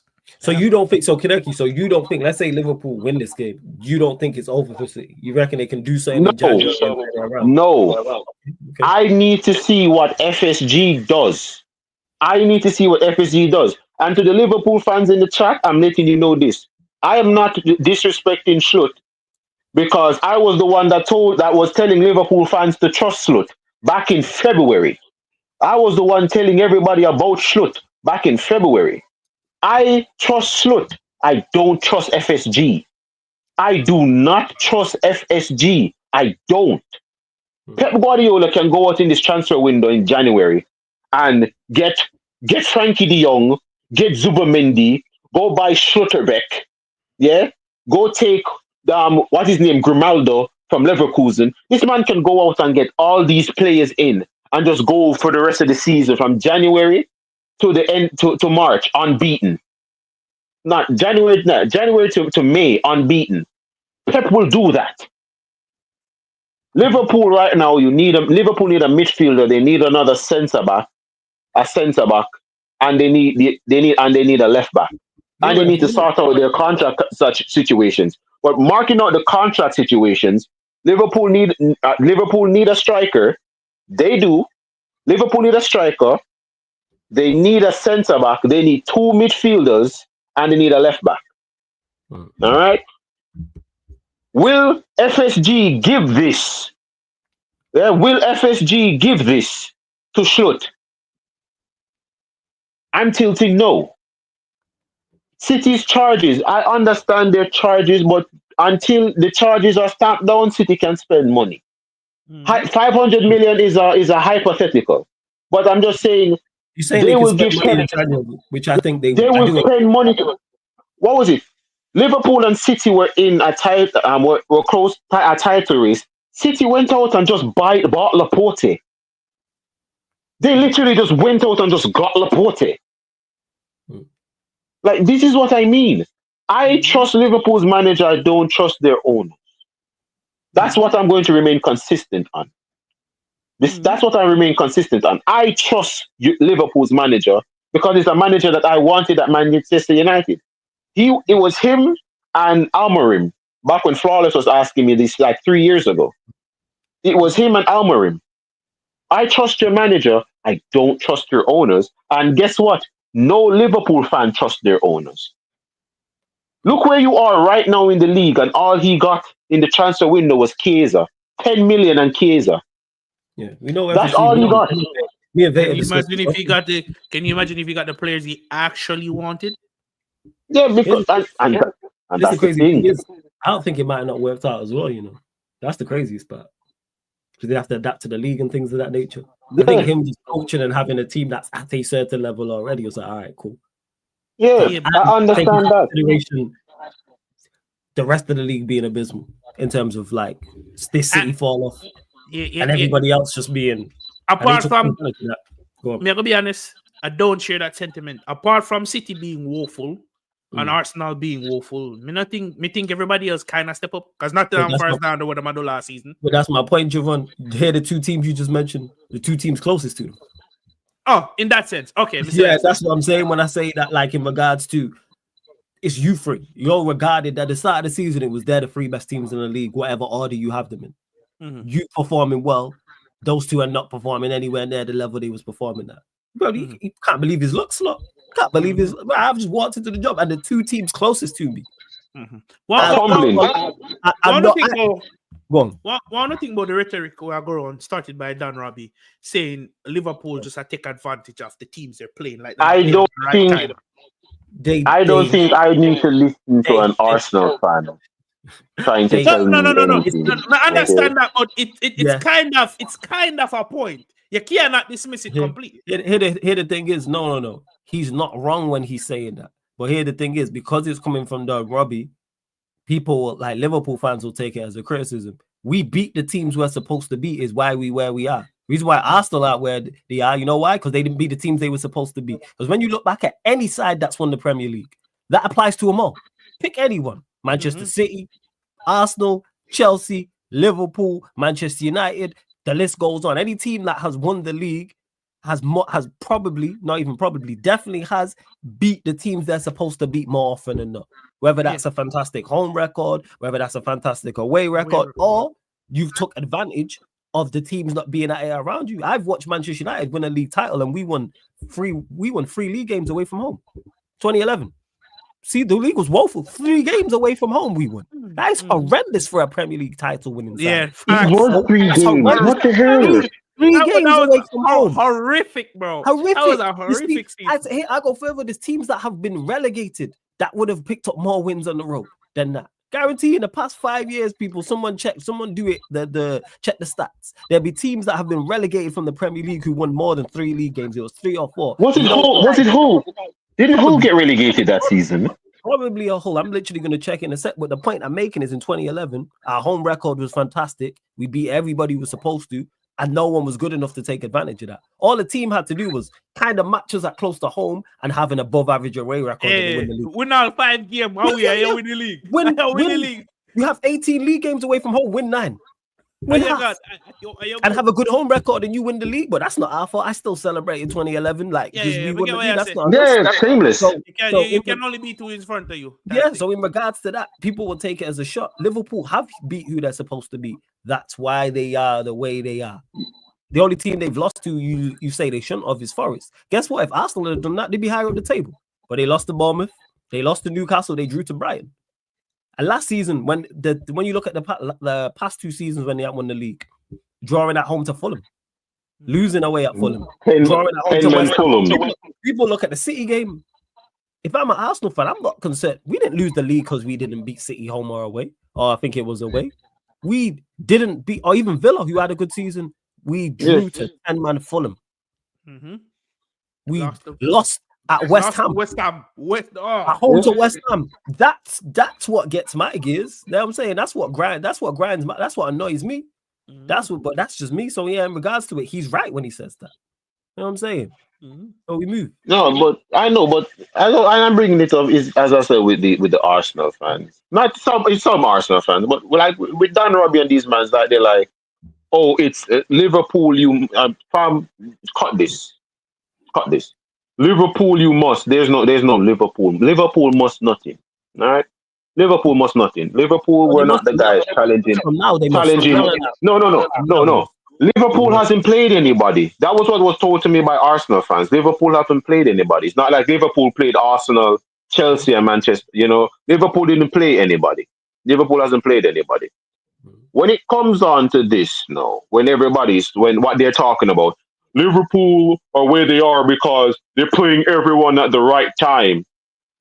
Liverpool played Arsenal when Arsenal was in form and drew against you. Let's not forget, you were 2-1 up against Liverpool. You should have been around 4-1 up against Liverpool, but you fumbled. There was no playing teams at the right time. When is the right time to play a team? When is the right time to play a team? Can someone tell me, when is the right time to play a team? I watched Liverpool with a backline with Fabinho and Henderson. They'll go on a 13-game win streak. These men had 2 midfielders in their backline. Wouldn't that be a good time to play Liverpool when they have 2 midfielders in the defense? When's a good time to play players? Chelsea played against Arsenal when Arsenal had a bunch of kids. Everybody remember that game when Arsenal beat Chelsea. What was it? Smith Rowe and these guys beat Chelsea. Martin, am I wrong? Smith Rowe. Yeah, am I wrong? People in the chat, am I wrong? Chelsea played Arsenal when Arsenal only had a bunch of kids in their team, and Arsenal won. When is the best time to play a team? I know, but when's the best time? Man United have a new manager. We're supposed to be on a new manager bounce. We played Ipswich. We drew. Wouldn't that be the best time to play Ipswich now? Now we have a new manager and a new system. Isn't that the best? We drew. Yeah, we drew. Again, people just want to, you know what it is? People just want to make excuses for their team. Stop making excuses. Stop making excuses. Because it's the Arsenal fans, and it's not even you have sensible Arsenal fans that can sit down and talk to you, and it's like, yo, we are our own downfall. But when you're going to sit here and try and tell me it's because you played the other teams at the best time. You played against 10-man Fulham. That's the best time to beat Fulham. Yeah. You drew. You drew. You played against a West Ham. You played against a West Ham that wanted Moyes. Moyes was on his last life. But the last life of Moyes. If they start looking at those games, they then have to blame their favorites. They then have to blame, which they don't want to do. So rather than blame their favorites for not beating Newcastle are in good form. Beat Newcastle. Beat Brighton at home. Stop getting a man sent off. Don't go away and lose at Bournemouth. I watched the Chelsea-Bournemouth game. Chelsea went out their best, but managed to go there and get a win. Go grind out a win. Yeah, fam. If you're a title winning side, these are the games you have to win. Liverpool have shown that. They had that one blip and bounced back. There's no other points you look at and go, oh, they've dropped that points. Like they drew away at the Emirates. Like that's a good point. That's a good point. It's a good point. Beating Man United when Man United are weak. That's a good point. You beat Man United when you're supposed to beat Man United. Like, I hate these excuses when it's coming from people that don't want to sit back, look at their team, dissect their team and understand, look at the actual issues. Look at the actual issues. Seriously, sit down and look at the issue. Liverpool played these guys. Okay, weren't everybody calling this same Liverpool side with these same freaking players trash a few months ago? Hold on, trash, washed up. Finito, old, not at it anymore. Washed up, sell them, get rid of them, close the door. Yeah, that's it. Everybody was telling me Salah's finished. Diaz is crap. Van Dijk is done. All of this, it's the same. Yeah, it's the same players. Yeah, it's the same player. I know I'm preaching to the deaf, Sam. It's all I'm trying to speak reason to Arsenal fans. I understand what you're saying, fam. I really understand what you're saying. It's just I hate that they're trying to make it look like, oh, Liverpool were title challengers all along. Liverpool should not be where they are right now. Because I was always hearing from the Arsenal fans, where Liverpool are right now is where Arsenal should have been. Yeah, I heard about Super Mick Arteta. I heard about don't need a striker, Kai Havertz. Yeah, them 9 centre backs and them 3 DMs. Yeah, I heard about Win the Dog. I heard about them dinosaur Gonosaurus. I'm hearing all of this from Arsenal fans. But when I look at the top of the league, it doesn't say Arsenal. Yeah, it doesn't say Arsenal. Yeah, all I'm hearing about it, the phase fives, you know, the processes, yeah, the youngest team and all of this. But whenever I look at the top of the league, I don't see Arsenal. I don't see Arsenal. Liverpool right now with the same clapped side and a new manager are now 9 points ahead of you. Why? Weren't you the title favorites for the past 2 years? Yeah. I don't get it. And you're trying to bring up the excuses. Where was this excuse? When Arsenal were just blowing past teams 5-0, 6-0, 4-0, 3-0, 4-0, 5-0. I heard no one saying Arsenal were playing these teams at the right time. Arsenal were very lucky when they were playing against all these teams. I never heard no one say this. Why is that the excuse for Liverpool now? To me, that's not a backhanded compliment. You know what I'm saying? And to AJ and to people talking about Gunnar, why are you man chatting about Gunnar when he's not here? No, these are the people. No, these are the people that got banned. No, these are the people that got banned from this. Okay, so these are the people that got banned from this. Gunnar is my guy for those that don't. Well, what Gunnar do? Yeah, I have no idea what you're talking about. It's people that don't like him. Yeah, people that don't like him. If you've got something to reveal about Gunnar, reveal it to the world then. Like, what are we talking about here? But Gunnar's my guy. Everyone knows this. I don't know why you man have such an issue with a man talking about Arsenal. Like, just because he's right. Maybe that's it. Yeah. You know what I'm saying? But one thing you're not going to do, and this is to anyone, can I address it because this is the third account, is be in my chat slandering someone I'm cool with. It's not going to happen. So whether that's Javon, whether that's Kaneki, whether that's Lex, whether that's anybody else you see on the channel, whether you see anybody else you see me work with, including Gunnar. You know what I'm saying? And that. So yeah, you ain't just going, what's it called? Slander Gunnar.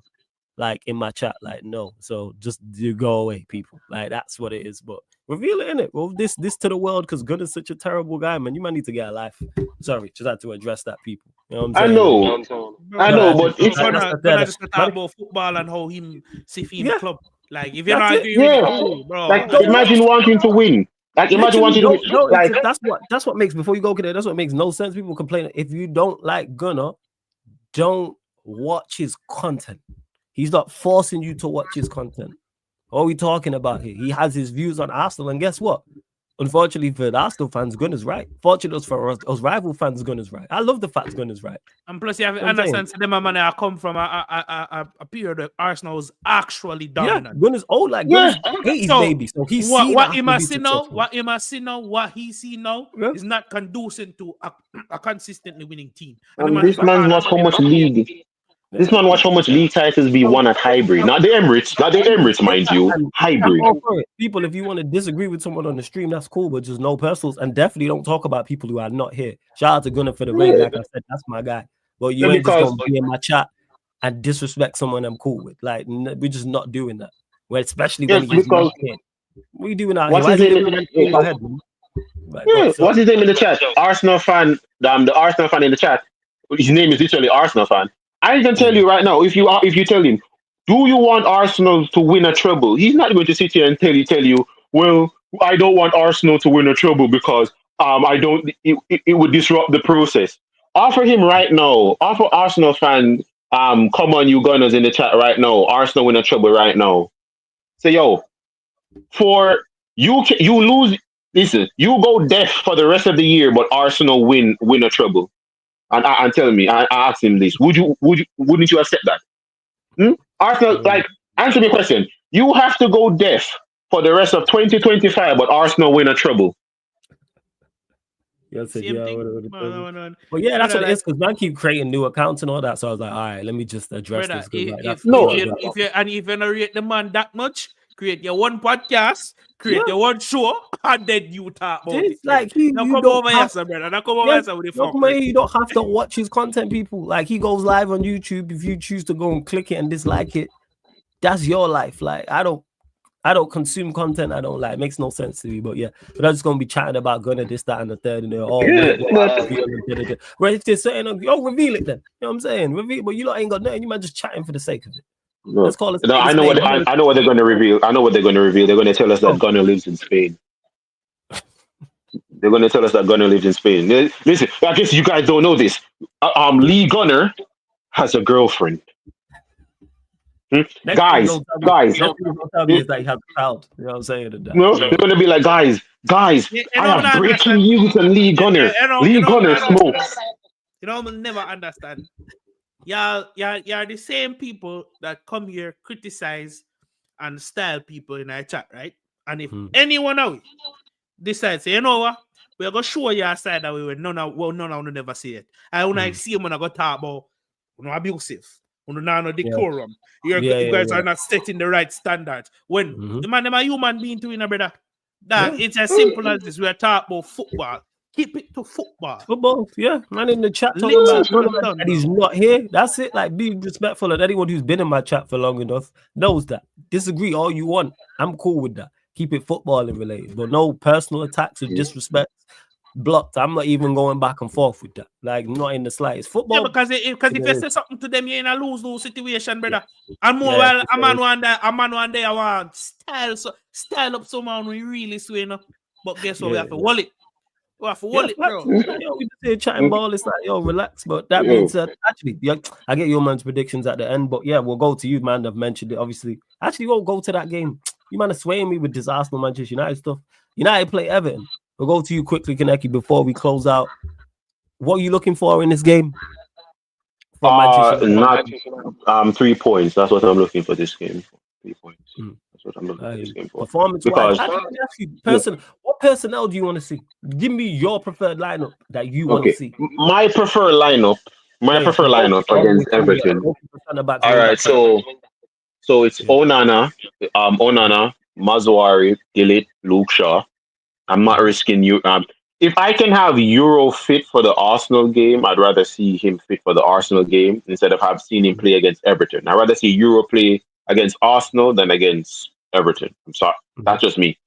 So Mazuari, Gillett, Luke Shaw. Right wing is Diego Dalot. Malacia. I'm playing Malacia for 45 minutes, then subbing him, put Luke Shaw left wing back and bring on Martinez. That's what I'm doing. But I'm playing Malacia on the left as left wing back. I need him to try and get back up, match rhythm. You saying back up to speed? All right, Fez. Yeah. Fez? So I'm putting my pivot is going to be.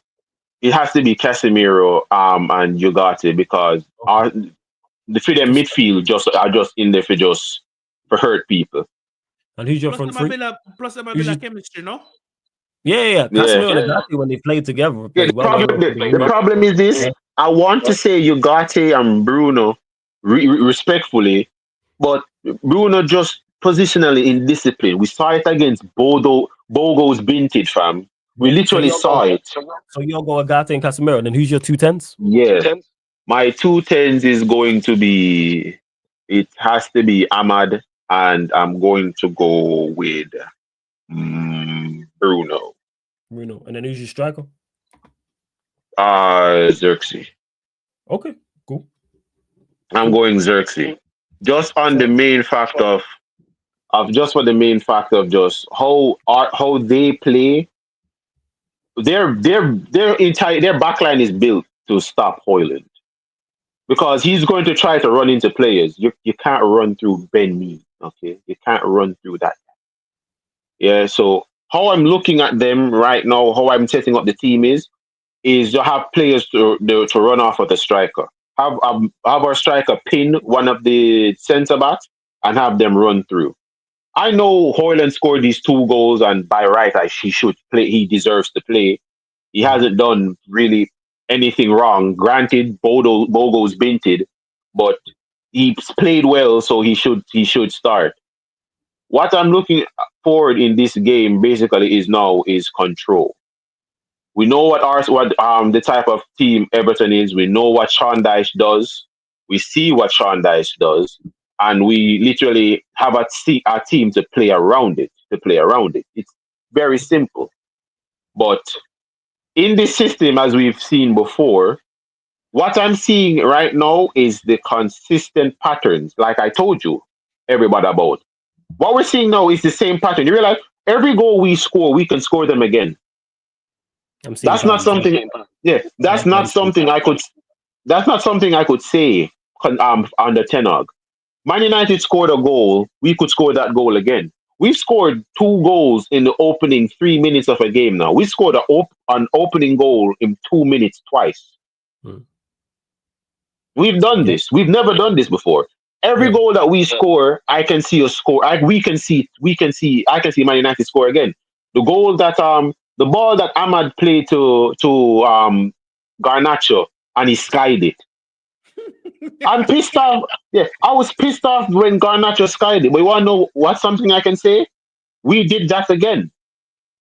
And Hoyland scored. We did that, Hoyland scored. We did it, Garnacho missed. We did that same pattern twice and scored from it. That's what I want to see now.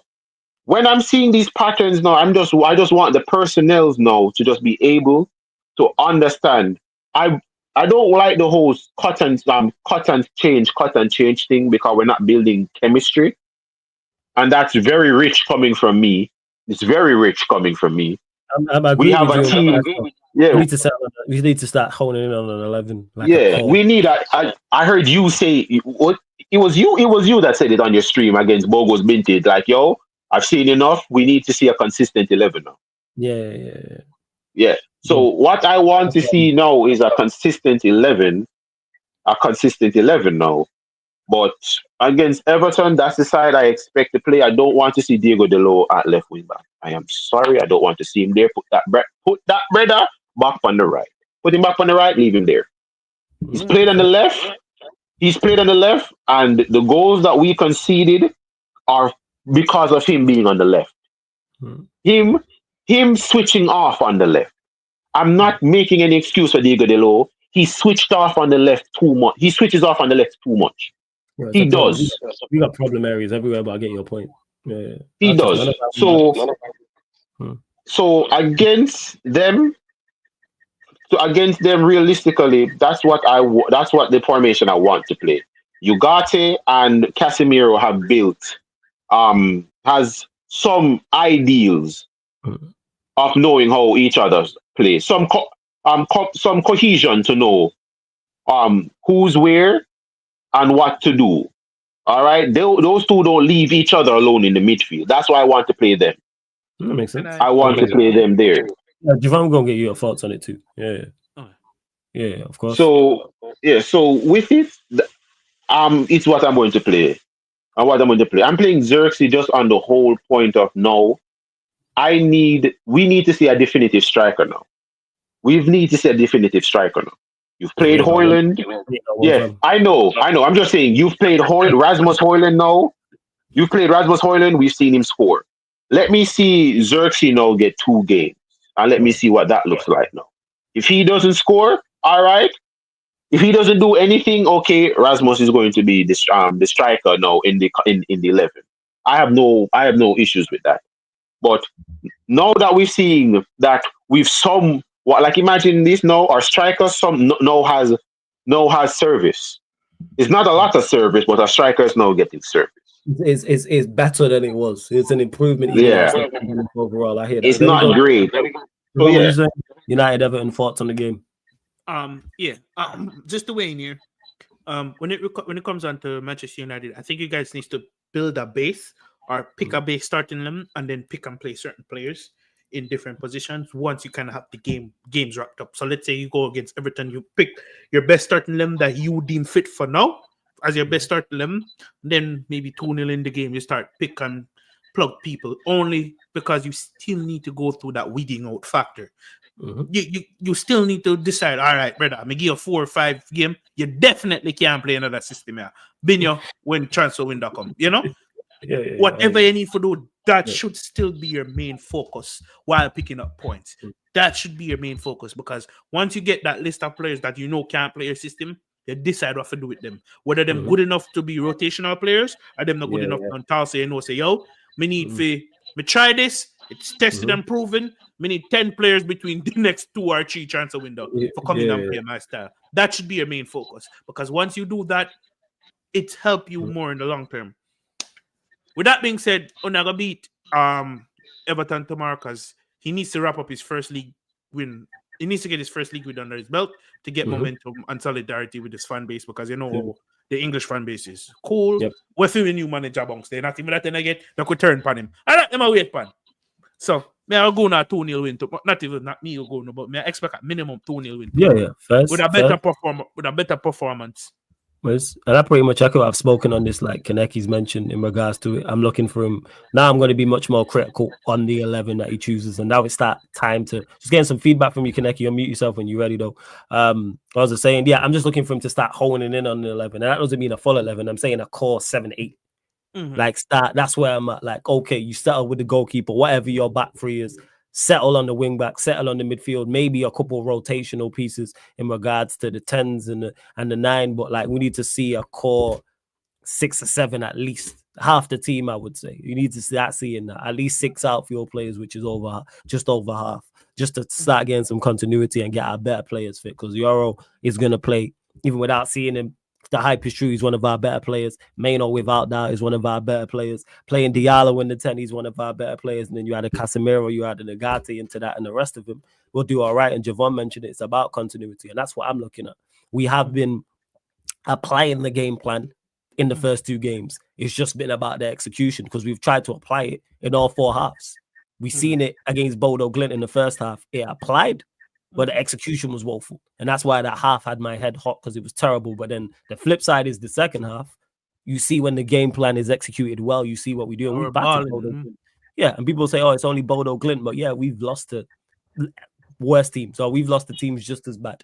And we're struggling against teams and beat teams with bad performances, but we've managed to stink out a win. So it's like, it's no longer that like go Bodo Glint that second half I like, but we need to have a first half that's good because our first half against Ipswich was not good. The first half against Bodo Glint was even worse. So the second half something about Bell. Yeah, go on, Jerome. Go on. What do you guys make of the quick starts, like the quick goals? Do you think that they score and they think everything is good and they drop off?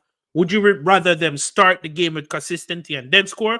Or continue scoring first, but then pick up? I'd rather we score first. I don't think it's an issue of us dropping off. I think that's just skill. Because the manager said it in his first game against Ipswich. The players are thinking too much. Because the reason why we've not got a new manager bounce, because normally what new managers come in and do, everybody's low on confidence. Everybody hates the manager. The stadium's miserable. Everything's miserable. So normally a new manager comes in, doesn't say anything too much tactically and goes, just go out there and play. And when you have talent, that works. That's what Rude did. All Rude did from a tactical standpoint was put Casemiro next to Agati. He played the exact same team. But yet the team performed better because they was just performing freely. There was no shackles. There wasn't like he just provided the feel-good factor. He was just like, yeah, you man go out there and play. Rude didn't do anything coaching-wise. There was nothing vastly different. Players were just out there apart from Casemiro next to, whereas now it's a new formation. Everybody is performing a new role, even if it's slightly different. Playing in a back 4 as a right-sided centre-back to a back 3 is different. So even if it's only a slight tweak in terms of position, you're doing different things. And he said it himself. And I'm watching the players do it. So more so, not only these players lacking quality, they're now having to take on instruction. So that's where it comes in. Positional, positional stuff. And he said the players are things. So that's why we didn't get the new manager bounce. And I'm cool with that. What I wanted to see was us, was a game plan and us applying the game plan. And that's what we've done. I've watched Johnny Evans, Luke Shaw, and now Lisandro Martinez over these last 2 games all play left-sided centre-back. They've all done the exact same thing. Tears in my eyes. They are all being instructed to do the exact same thing, whether it's your game or not. Johnny Evans struggled against Ipswich because that's not Johnny Evans' game. He went with it. Shaw got on and performed better because Shaw's good at that. We've seen Lisandro Martinez do it in the game against Bodo Glint. And the right-sided centre-back, which has been Mazarari, is doing the exact same. Ironically, where the goal came from. Him pressing up high. Interception, great piece of skill, crosses it to Hoyland. Hoyland scores. The goal we scored against Ipswich, the Rashford one. We've been trying to recreate that over these past 2 games. It's just not worked. But it's patterns. On the ball, off the ball. Play. It's patterns. That's all I've been asking for. The basics now is the execution must come, and the execution has to be better. And on Amarim, this is why I'm saying, okay, now your 11 needs to be better because our attack stinks. Diallo has to play as one of the 10s. What do you make of Mount? What do you think? What do you make of Mount? Because at Chelsea, his best position was was the same inside him in that 3-4-3. Do you think he could do a job playing alongside Diallo behind the striker? No, not particularly, because he gives you nothing on the ball. He gives you next to nothing. Like people said, he played well in the first half against Bodo Glimt. I said, what did he do going forward? Off the ball, Mount's fine. He a runner, he a track star. Like he is like 110%. Mount will run. Word to my guy Eddie. See ball, chase ball, kick ball. Mount will do that. That's absolutely fine. More so the see ball and chasing ball and press and all that stuff. But what do you do on the ball? Second half, he was involved in the goal. Yes. Outside of that, you did nothing. I need you to do something on the ball. And all our attackers were woeful in that first half. The wing backs, the 210s and the striker, outside of the goal Hoyland scored, were dreadful. That's why my head was on Mars after that first half, because we were playing Bodo Glimt. Yes, Madison. Yeah, he was involved in the second half and did nothing. Outside of the goal, what did he do against Bodo Glimt from an offensive standpoint? Do you think you could give him some time because he was injured so much? I don't think he's not got the capabilities. Okay. What does I ask you? You're a Chelsea fan. What does Mount excel at on the football? What on the ball attributes is he good at? Pressing. He can play a pass. I'm not gonna lie. He can play a pass on the ball, so he can play a pass. And what else? He got a shot in him. Okay, look at the Champions League run. Yeah, but look at his goal return. Yeah, bro, I'm scrapping here. This is my point. Rapping, like you've watched him for 4 years. Man has 8. You say he's got a pass. Man's not even in double figures open play assists in the Premier League. He's been playing in the Premier League for 5 seasons. So that means you average less than 2 open play assists in a season. So your passing is not good. You don't score goals. You don't create. What do you do apart from run around? Yo, imagine Flawless as a coach and he's schooling these men. What do you do? What do you do? Like my head was on Mars when we signed him. When we was linked to him, my head was on Mars. I was like, all right, that's the first major red flag with this manager, because I watched a lot of Chelsea during that period. I still do now. Watched a lot of you. I'm like, he don't do nothing. He don't do nothing on the ball. Off the ball, fantastic. You know what I'm saying? Application and run around and pressing in his system. And that's why people are like, oh, Amarim's praising him. Yeah, because he can do the off the ball stuff that a lot of our teams struggle with. A lot of our teams struggle with, because he's like I said, he's a tryhard. And there's a use for them. But at Manchester United, when you're trying to be on the ball and dominate at home to Bodo Glimt, or you're trying to be on the ball and dominate at home to Everton. Now, if we're going away from home and we ain't going to see the ball, a Mount's out there for 60 minutes, I hear it. It's not ideal, but it's an understanding. Yeah, no, man. Team management, game management. You know where you have to use it when you need it. Yeah, and that's where I'm at with it. So him praising, it's like these attackers. One thing that is so refreshing with Amarim is he's identified everything instantly. Before he even took a training session or a game, he said, this team lacks physicality. Me and Kaneki for years now have been talking about the lack of athleticism in this side and how we can't cover ground and the lack of mobility and how we just got a whole heap of marathon runners in there. Word to my guy, Eddie. We got no pace and power in there throughout the team. And he identified that. And notice how in all his interviews, he's not spoken about defenders or defensive issues once. All been attacking. We need to create more. We need to score more. Bruno, you need to score more goals. Xerxes, when I heard him say that, Flawless, when I heard him say that, Rashford, he said about it before you go about Rashford. Yeah. I don't know what his best position is. He said what I said. What I just said, he said, I don't know what he is. He was nicer about it, but effectively, that's what he's saying. He said, oh, he's not a 9, well, he's definitely not a 10, and he's not a wing back. So what is he? Goalkeeper. The man came out on national television and said, what do you do? What do you do?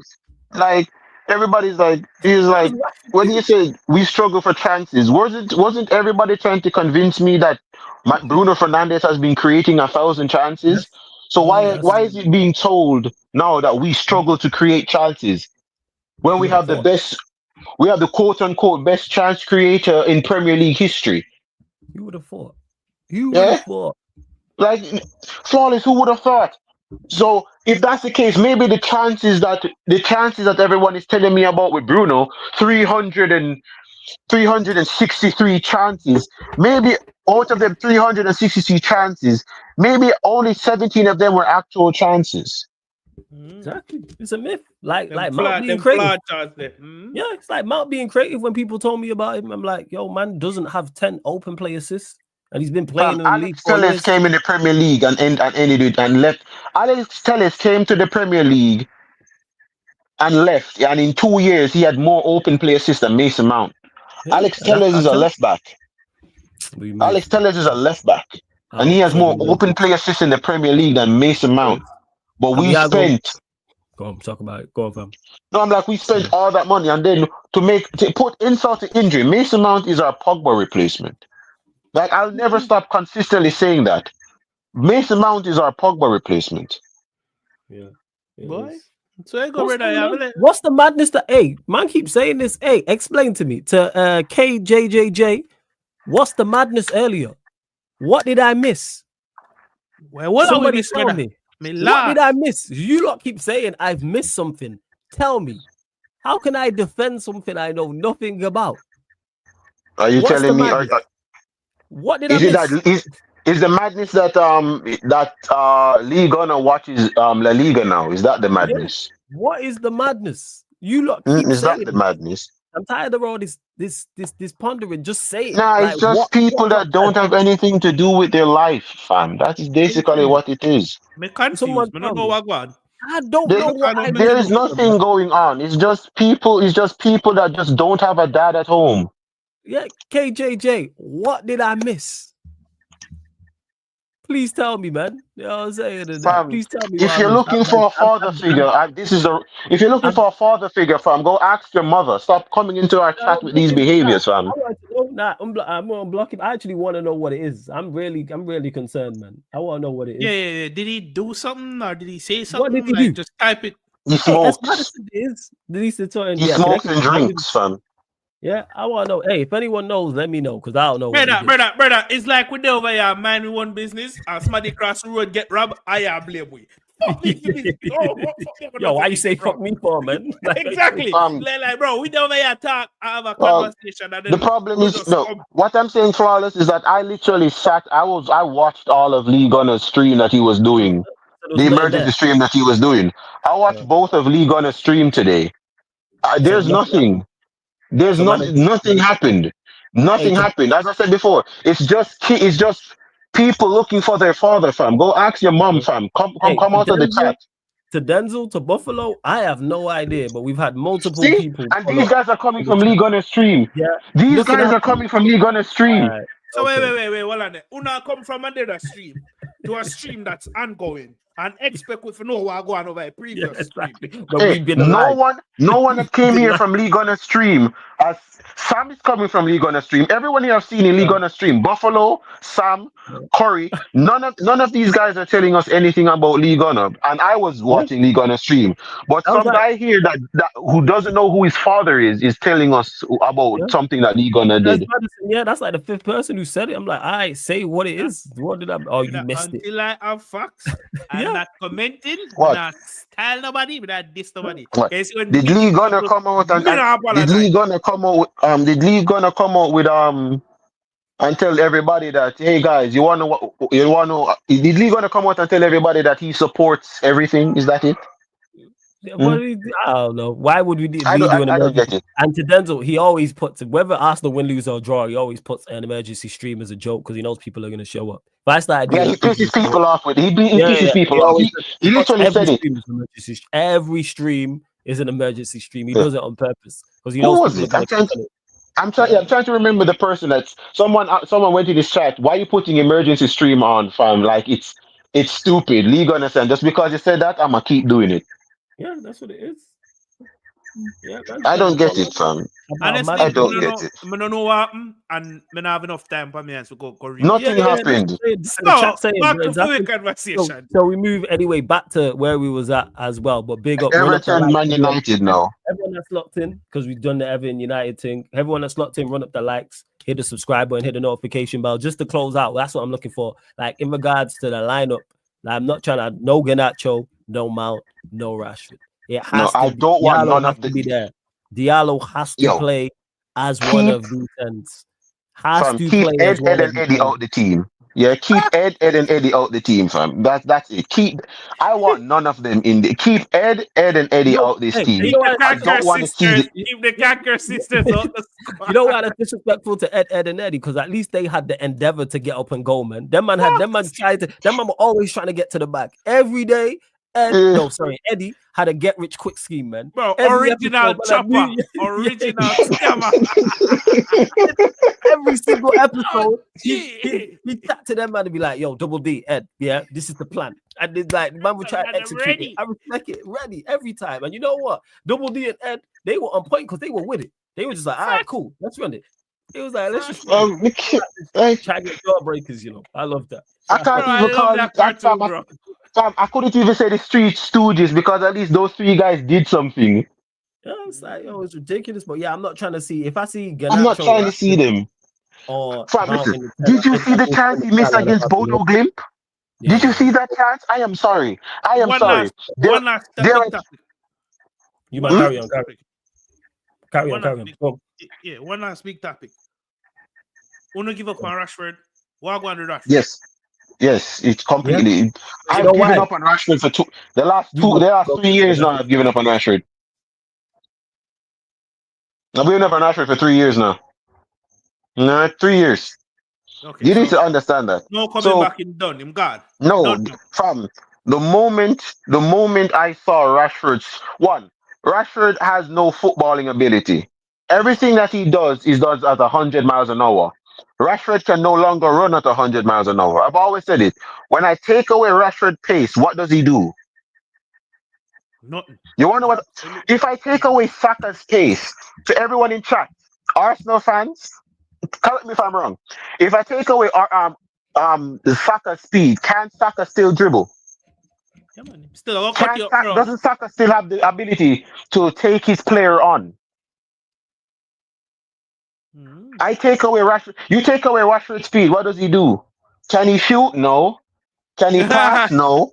I'm about to say Chance Bandecoot. Yeah, that's what he is. You take away Rashford's pace. Can Rashford shoot? No. Can Rashford pass? No. Can Rashford link play? No. Can Rashford hold up the ball? No. Can Rashford play with his back to goal? No. Yo, what does Rashford do? What does Rashford do without his pace? Is he strong? No. Even with the pace. He's useless. Even with his pace, he's useless. Because his best position, which he's not good enough in, is the left winger. He's now no longer we don't play wingers no more. So you're not asking him to play as a 9, which he can't do. He's definitely not a 10. And he can't even, I don't even think he can do the wing back thing. It's a wrap for man. It's a wrap. Sell him I think he's on this guy. Which is why I'm so glad we got a manager who plays a back 3, because our wingers are awful. Rashford, man. Making Lego a number 10 shirt. Yeah, 100%. Him. The day they gave him that shirt pissed me off. 7, the number 9, the number 10, the number 17, the number 11. You know what I'm saying? The number 12. I was saying 14. Pick a number, man. Probably what I get like it's bingo. You know what I'm saying? Pick a number. That's where I'm at with the majority of these. I'm tired, man. Oh. I'm tired, man. Very true. Yeah, but big up people, big up chat. Big up chat. We're gonna close out very, very shortly. We've gone over 100. Let's go up to 120 likes, people. Subscribe to the Final Whistle podcast. That's Javon's podcast, people. The Final Whistle podcast. The link's in the title right now. One of the members, be kind enough to put Javon's channel in the comment section, but it's in the title anyway, people. It's in the title. Click the link. Big up Warrior J. Thank you. I didn't want to do it. Big up yourself. Big up Ryan. Goodbye, Ryan. Big up yourself, Warrior J. Just to shout out my podcast for a minute. On FeedSpot, we finished in the top 45 of web footballing series on the planet. So we actually finished 32 on my audio platform. And I know we just try and make strides in the video and YouTube space. And I will be having a new show that should be coming out on Monday. So look out for that. Love that, man. Hey, everyone, W's fire emoji, smoke emojis in the chat because we celebrate things over here, man. So congrats. So you finished, what did you say? You finished inside the top 40 on, what was it? Audio only platform. What was it? Yeah. So it's feed. Let me pull it up. If there's a link, drop the link in the chat. If there's a link for it, drop the link in the chat. Yeah. Drop that link in the I'll chat. put up the link now. Yeah. We're Drop the top link 32. and, love that. Big up everyone, man. You know what I'm saying? Yeah. And that showing love in the chat because we celebrate these things over here. We celebrate all milestones, people. Over here, all milestones get celebrated. All of them. For real, they all get celebrated. And So to big up S. Madison, what Denzel said is true. It's because he's an academy graduate. Think about it. Bar Paul Pogba, who Man United don't claim, every single academy graduate at Man United were allowed to fail. Why did Scott McTominay get so much time at Manchester United, but Angel Gomez didn't? Yeah. Look at what Rashford. It's not even academy graduates. They're just players that Man United allowed to fail here. Players that sell shirts. The fans like them, but they're useless. That is what it is. Man United pick. Yeah, they do with the PR. And to Arsenal fan, CEO, come on, you Goonies, he says, what you lot saying if you win the league? Hey, to Arsenal fan, do you think Arsenal are winning the league? That's what I want to know. I don't know if you're still in the chat. If you're still in the chat, let me know if you think Arsenal are still winning the league. And here it is, people. Which league? Make sure. Which league?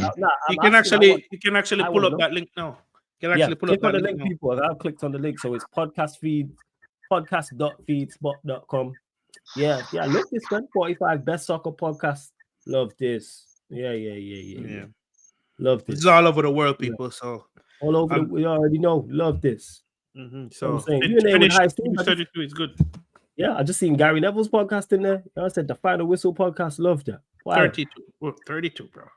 Love that. You know what I'm saying? Smoke. For real. Nah, this is fire. Yeah, bro. This is fire for true. Love that.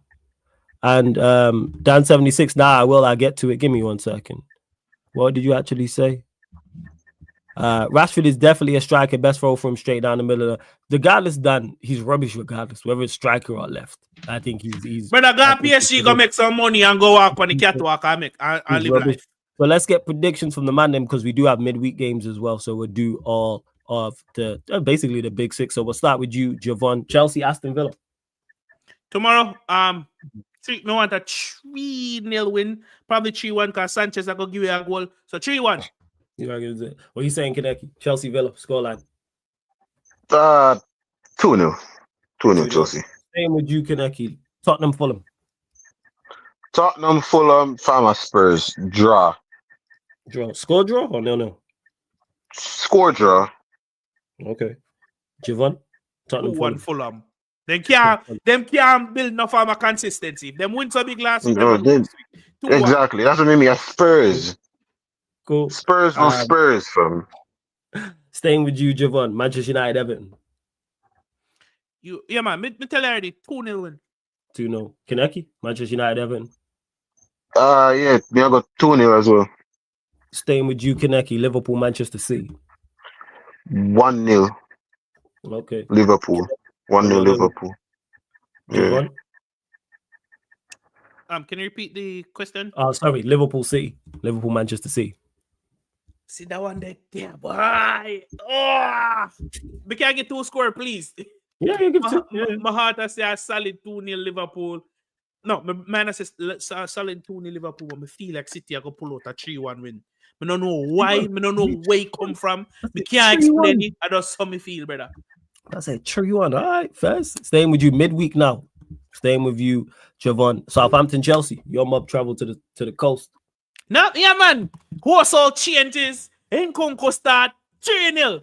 If we lose, we are going to London the next day. Burn down that Ross. Anyways, what you saying, Kaneki? Southampton, Chelsea. Yeah, that's supposed to be that compatible 3-0 Chelsea. 3-0 Chelsea. Staying with you, Kaneki. Manchester City, Nottingham Forest. Manchester City, Nottingham Forest. Yeah. 2-0 City.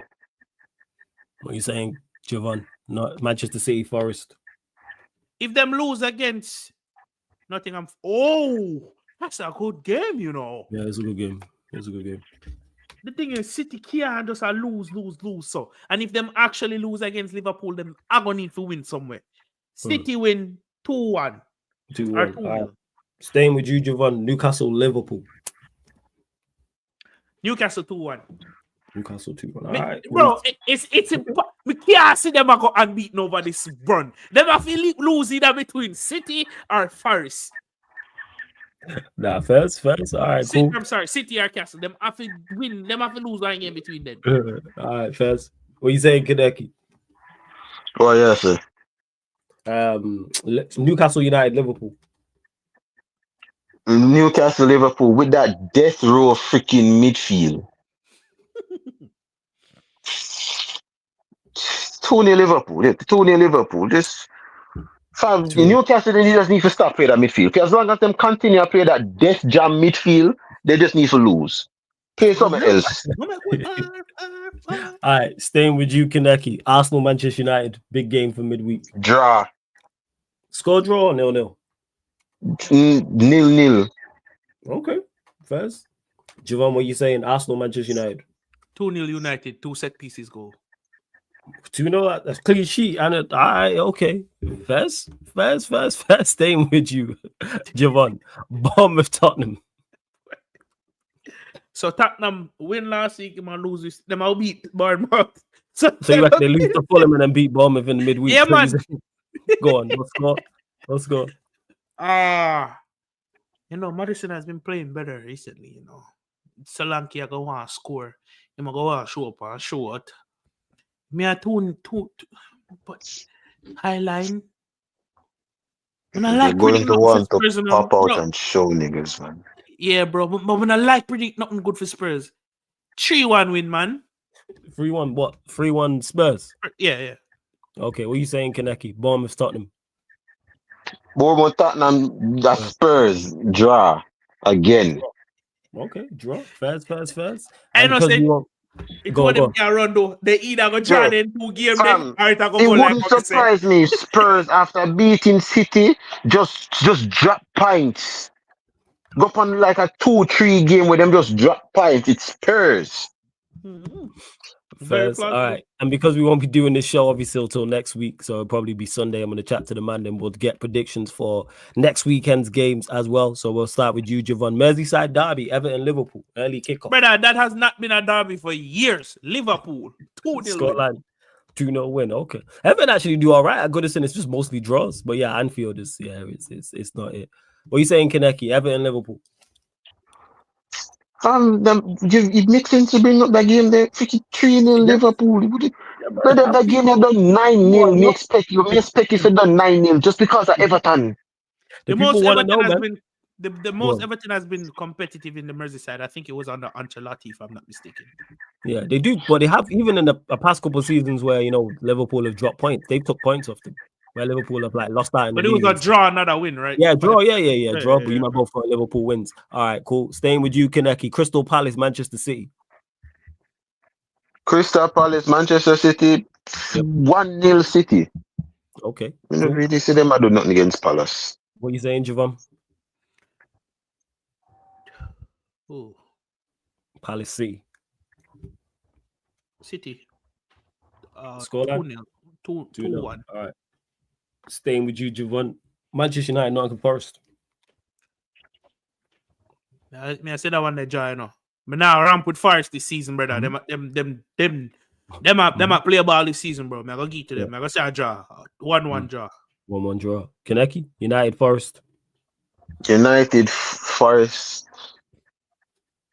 Nah, I put it as a 2-1 Man United. 2-1 Man United. Staying with you, Kaneki. Fulham Arsenal, early kickoff on Sunday. Yeah, Arsenal is supposed to win that easy. 2-0. 2-0. Javon? 2-1 Fulham. 2-1 Fulham. And big game on Sunday, biggest game of next weekend. Your mob travel to Spurs, Tottenham, Chelsea. Javon?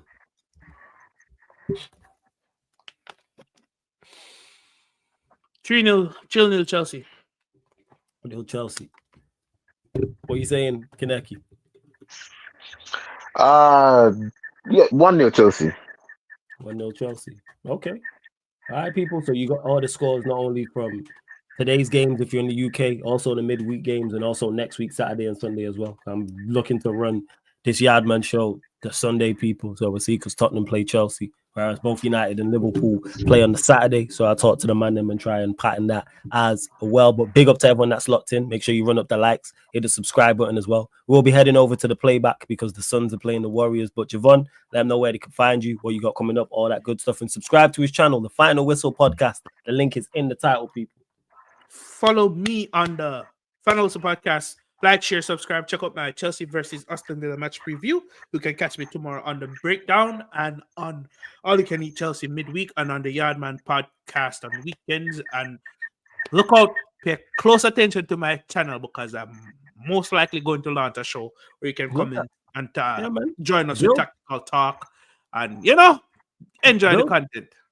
Bill, I love that. You know what I'm saying? And that 110%. So subscribe to the Final Whistle Podcast. Hit the like button and subscribe here. If the Yardman Show is your favorite show on the channel, there's a playlist for it. So go to the playlist section, Premier League Podcast, Yardman Edition, and all the shows are there as well. And speaking of audio platforms, like Javon mentioned as well, this show and all the other shows on the channel are available on Spotify, iTunes, SoundCloud, wherever you listen to podcasts, type in Sarcasm City TV. So Spotify, follow us, 5-star us on there. Same with iTunes, Apple Podcasts, wherever you listen to your audio podcast. And again, Sarcasm City TV playback, where we had a whole heap of watch-alongs over there. So follow the playback. Download the app for free. Sign up for free. The same way you watch and comment on YouTube, it's the exact same on the playback. Or go to www.playback.tv/Sarcasm City TV. And people don't be bozos. Don't just watch.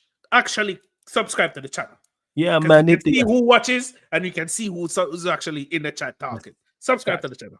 Subscribe, exactly. So follow the playback. As you see, Premier League, Champions League, Europa League, NBA content over there. Like I said, Golden State Warriors versus Phoenix Suns will be live over there in 5 minutes. We'll be live for that. So if you're an NBA fan, I'm giving out VIP passes so you can watch the game along with us. And big up to the crazy username, but big up for the super chat. I'm going to call you Destroyer. Big up to you. Says, I like this channel. Love from Amsterdam. Big up, man. Appreciate it. You know what I'm saying? Crazy name. That's why I'm just going to call you Destroyer and just keep it stepping. But I appreciate it. Big up to you, man. Clearly, you know what I'm saying? You're enjoying the finer things in Amsterdam to come up with a username like that. So big up. I appreciate it. And bless up as well earlier to Andrew for both super chats, for 2 super chats as well. And big up to Venetia. Always see you in the chats. Is big up. Cannot wait for your next podcast, Flawless. I will be here. Yeah, people, what have we got coming up? So tomorrow, people, are technically today. Like I said, not only we got the NBA Suns versus Warriors versus Suns game coming up, but in regards to Premier League, of course, Manchester United versus Everton, that'll be live here on the YouTube and live on the playback. So that'll be dual stream, the Manchester United versus Everton watch along. Then following that, the big game of the weekend will be solely on the playback. So it's not going to be on the YouTube, solely on the playback. Liverpool versus Manchester City. We will be live for that. And then following that, you will then get earlier than usual. You get the Premier League Podcast Barbados edition. So I'll be back with Beige and Reds TV. That's the United Liverpool podcast. Talking United versus Everton. Talking Liverpool versus Manchester City with Beige and Barnes and Beige and Pops. Make sure you subscribe to Beige and Reds TV. And then following that, 11 p.m. UK time, Sarcasm City Sports Q&A, where all the gang will be on to discuss all the things on the league. And answering questions from the chat. Yeah, fam. Go on, what you saying? Flawless, are you reading this? This man left his daughter in the UK. Jesus Christ. You left his daughter in the UK? League gunner, Flawless. Yo, hold on. I know said me probably no league. Flawless. Don't touch this, bro. Just left it there. Yeah, that's what nothing to do with you. That I theme, family, and what go on with you. That's nothing to do with me. That's nothing to do with Kineki, and that nothing to do with Flawless. Facts. Yeah, you right. Yes, I mean, left that there, bro. Unless a man call you, unless a man style you, and unless a man try involve you in them personal life, leave it there. So football we talk about and football topics. Left it there, bro. What I'm saying in that. Facts. Nah, appreciate it. And that's my thoughts on it. You know what I'm saying in that. So yeah. Like I see it, like I've said, Gunner's my guy. So yeah, I ain't interested in any of that, in any nonsense. You know what I'm saying? And that, or any passer, I'll get involved in none of that. So it ain't nothing to do with me, like Javon said. It ain't nothing to do with Javon. So big up, love to everyone that's locked in. Is anyone live? Let me know, people. Is anybody live? If there's no one live to redirect you, I'm literally just gonna send you lot to the United Everton watch along. Hit the like button on there, hit the subscribe button, notification bell, and then close it out if no one is indeed live. You know what I'm saying? And yeah, man, Javon, that's why Javon a real one, 100%. Yeah, bro. Like, unless him involved, left it there, so bro. No touch yeah, that. facts. Yeah, you know what I'm saying? I ain't involved in that. Like, I his business. You know what I'm saying? In that. That's his business. 100%. Anyone live, people? Let me know if anyone's live. Let me know if anyone's live. Is anyone live? Gosh, no, I don't see anyone live. I don't see anyone live at all. All right, cool. I'm literally going to send you lot then to the United Everton watch along on here then. So big up. Get over to the playback though. Again, people, get over to the playback. I'm live in 5 minutes on the Sarcasm City TV playback, people. I'm live in 5 minutes on the Sarcasm City TV playback for the Golden State Warriors Phoenix Suns NBA regular season watch along. So big up. Love to everyone that's locked in. This has been the Premier League podcast, Yardman edition, live on the Sarcasm City TV YouTube. Thank you very much for tuning in.